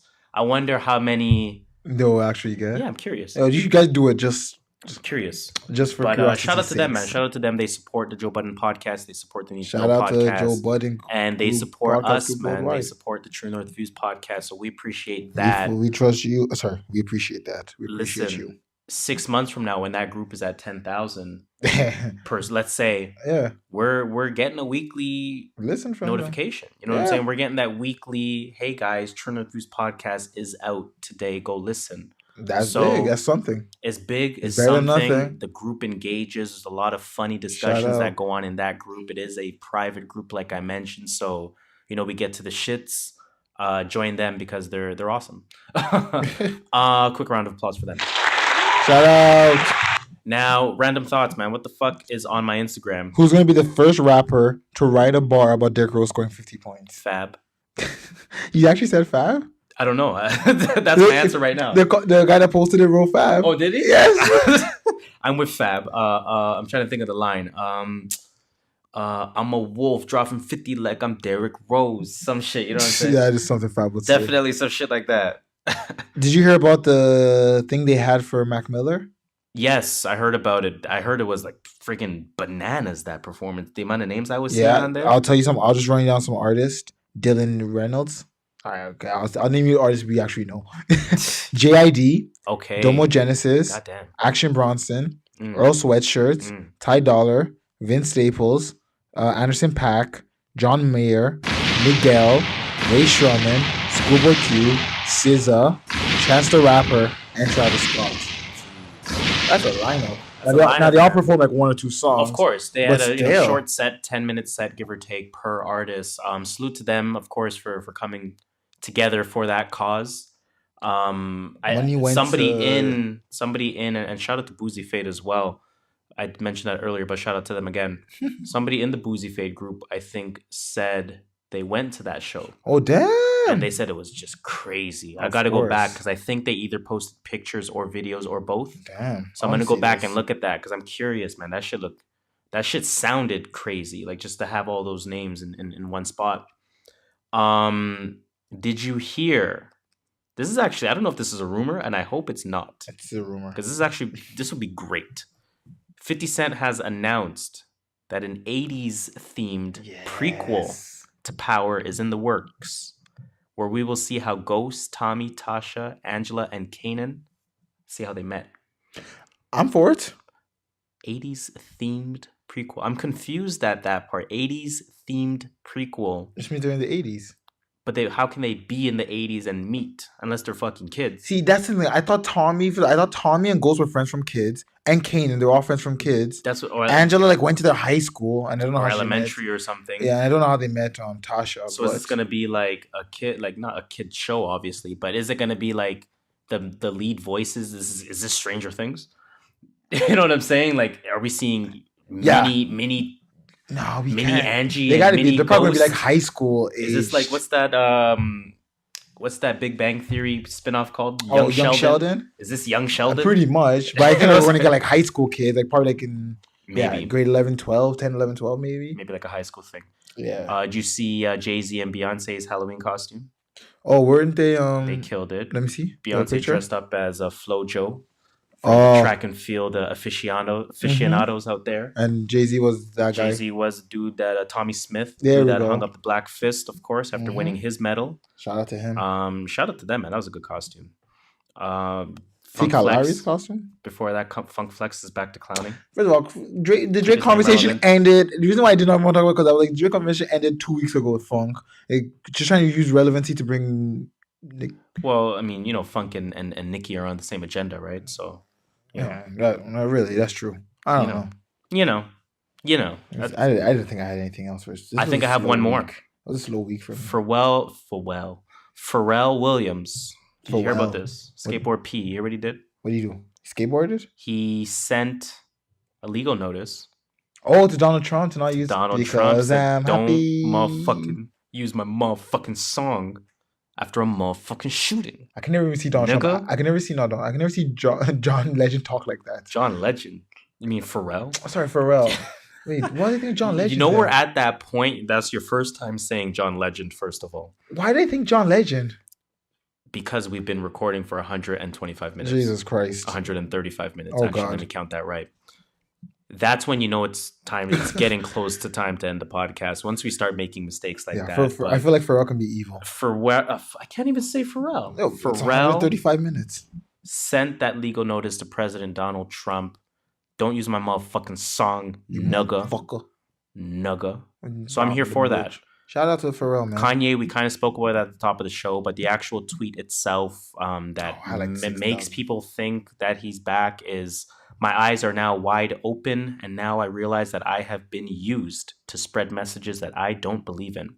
I am distancing myself from politics and completely focusing on being creative. Let's see what happens after Yandhi. If he's still on that same agenda. Eyes emoji. Because just a few months ago, the same nigga was saying, I am out of this sunken place. I am moving back to Chicago. Yep. And then 2 weeks later, he's like, I am meeting Donald Trump again. So, like, trust. Selling honestly, an album, moving on before we get angry. Just trying to celebrate good times. You know what I'm saying? Who? That being said, let's get off of our random thoughts. Let's move into that crazy Canadian shit. CCS? It's that hashtag CCS.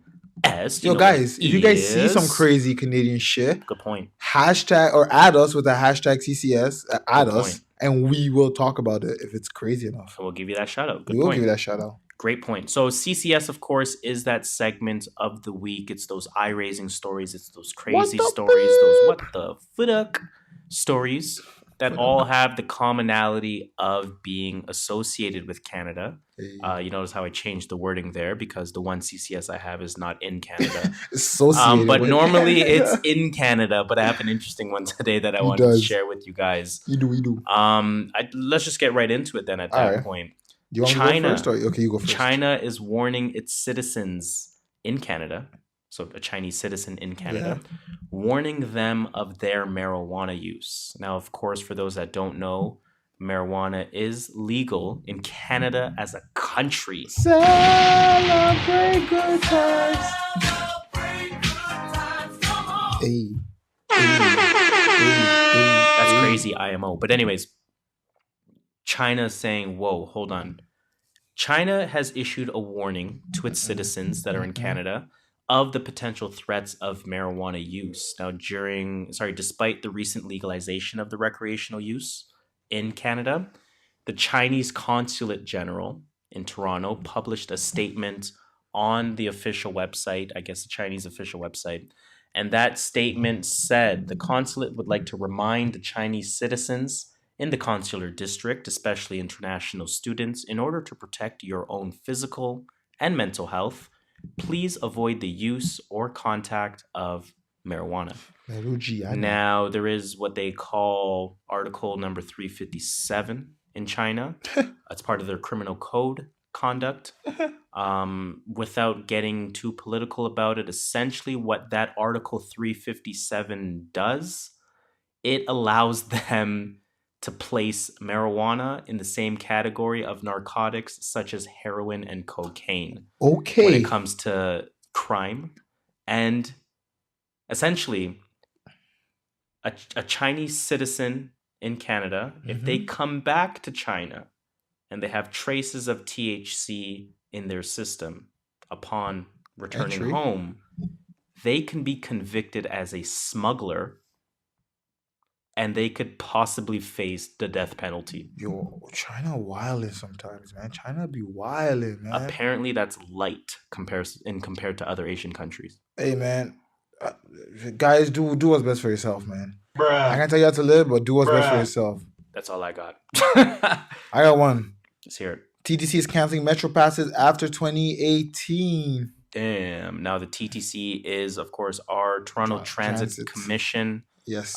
That is our main travel line, if you want to call it that, our main subway system, our main bus system. Public transportation. Pretty much. Yeah, that's what I was looking for. Public transportation. They are big. And they had the Metro passes, the monthly passes. Monthly of passes, course, you pay a monthly fee and you get a pass, which you unlimited access. And the history into of the monthly TTC. pass in the hood is what? Everyone bootlegs them? Yeah, I may have heard about. I may have find a way? seen a few bootlegged passes. You find a way to somehow make a fake pass. Because, back in the day, it was like, put it in your wallet. Sure. Your wallet's a little laminate. Just, Exactly. do Just that little police badge open it up. flash. All you gotta Open, see is the close, letter and the color, and that's it. They don't and gotta see you're the on. As long as rest. the color is right for that given month, as long as you don't have an asshole driver, you're good. Yeah, you can't swipe that shit. You But can't swipe to get into the subway, but you just- can show it to them. Just be like, oh, it won't come out. It won't come out. Yeah, exactly. You know those ones? Tickets but, too? It's being canceled now. Yeah, they're eventually going to cancel the tickets because they still have adult tickets and children tickets, I think, or student And tickets. speaking of bus tickets, it was even worse. So God, we that was had horrible. what was it? What class? What class was that? I don't want to say the name. That blonde teacher, old but chill but young people. Okay, I know. I don't want to say her name, but What was the class called again? Design or some shit? some bullshit. Like Something that. where they had high quality color printers. Yes, I'm just gonna say high quality color printers, bus tickets, the hood, the hood. cheap, scamming the system. Enough said. Use your brain. Not cardboard, construction paper. Hard stock paper. Yeah. Or card stock or whatever it's called. Say less. Yeah. That's all I got, man. Yeah. That's all for me, man. We gotta call it a. I guess let's cue the Incredible Hulk music that will bring us to the end of the True North Views podcast. Mom. It's got to come, man. That time has got to come. It's been another episode. It's been gravy. It's been groovy. It's been Gucci. It's been bendy. Gucci. It's been great. It's been. I'm trying to think of all the G words. Pick a G. I just want to say thank you, of course, to all of the listeners. Thank you first and foremost. If you made it to the end of this, we really appreciate it. Shout out, man. Shout out to the day 28 listeners. Shout out to the day 1 listeners. Shout out to the day 13 listeners. Day 13. That have still stuck around. We really appreciate you. Love y'all, man. Please continue to spread that word. Please continue to engage with us on Twitter, on Instagram. Again, Instagram you can bumping. follow us at True North Views, TrueNorthViews.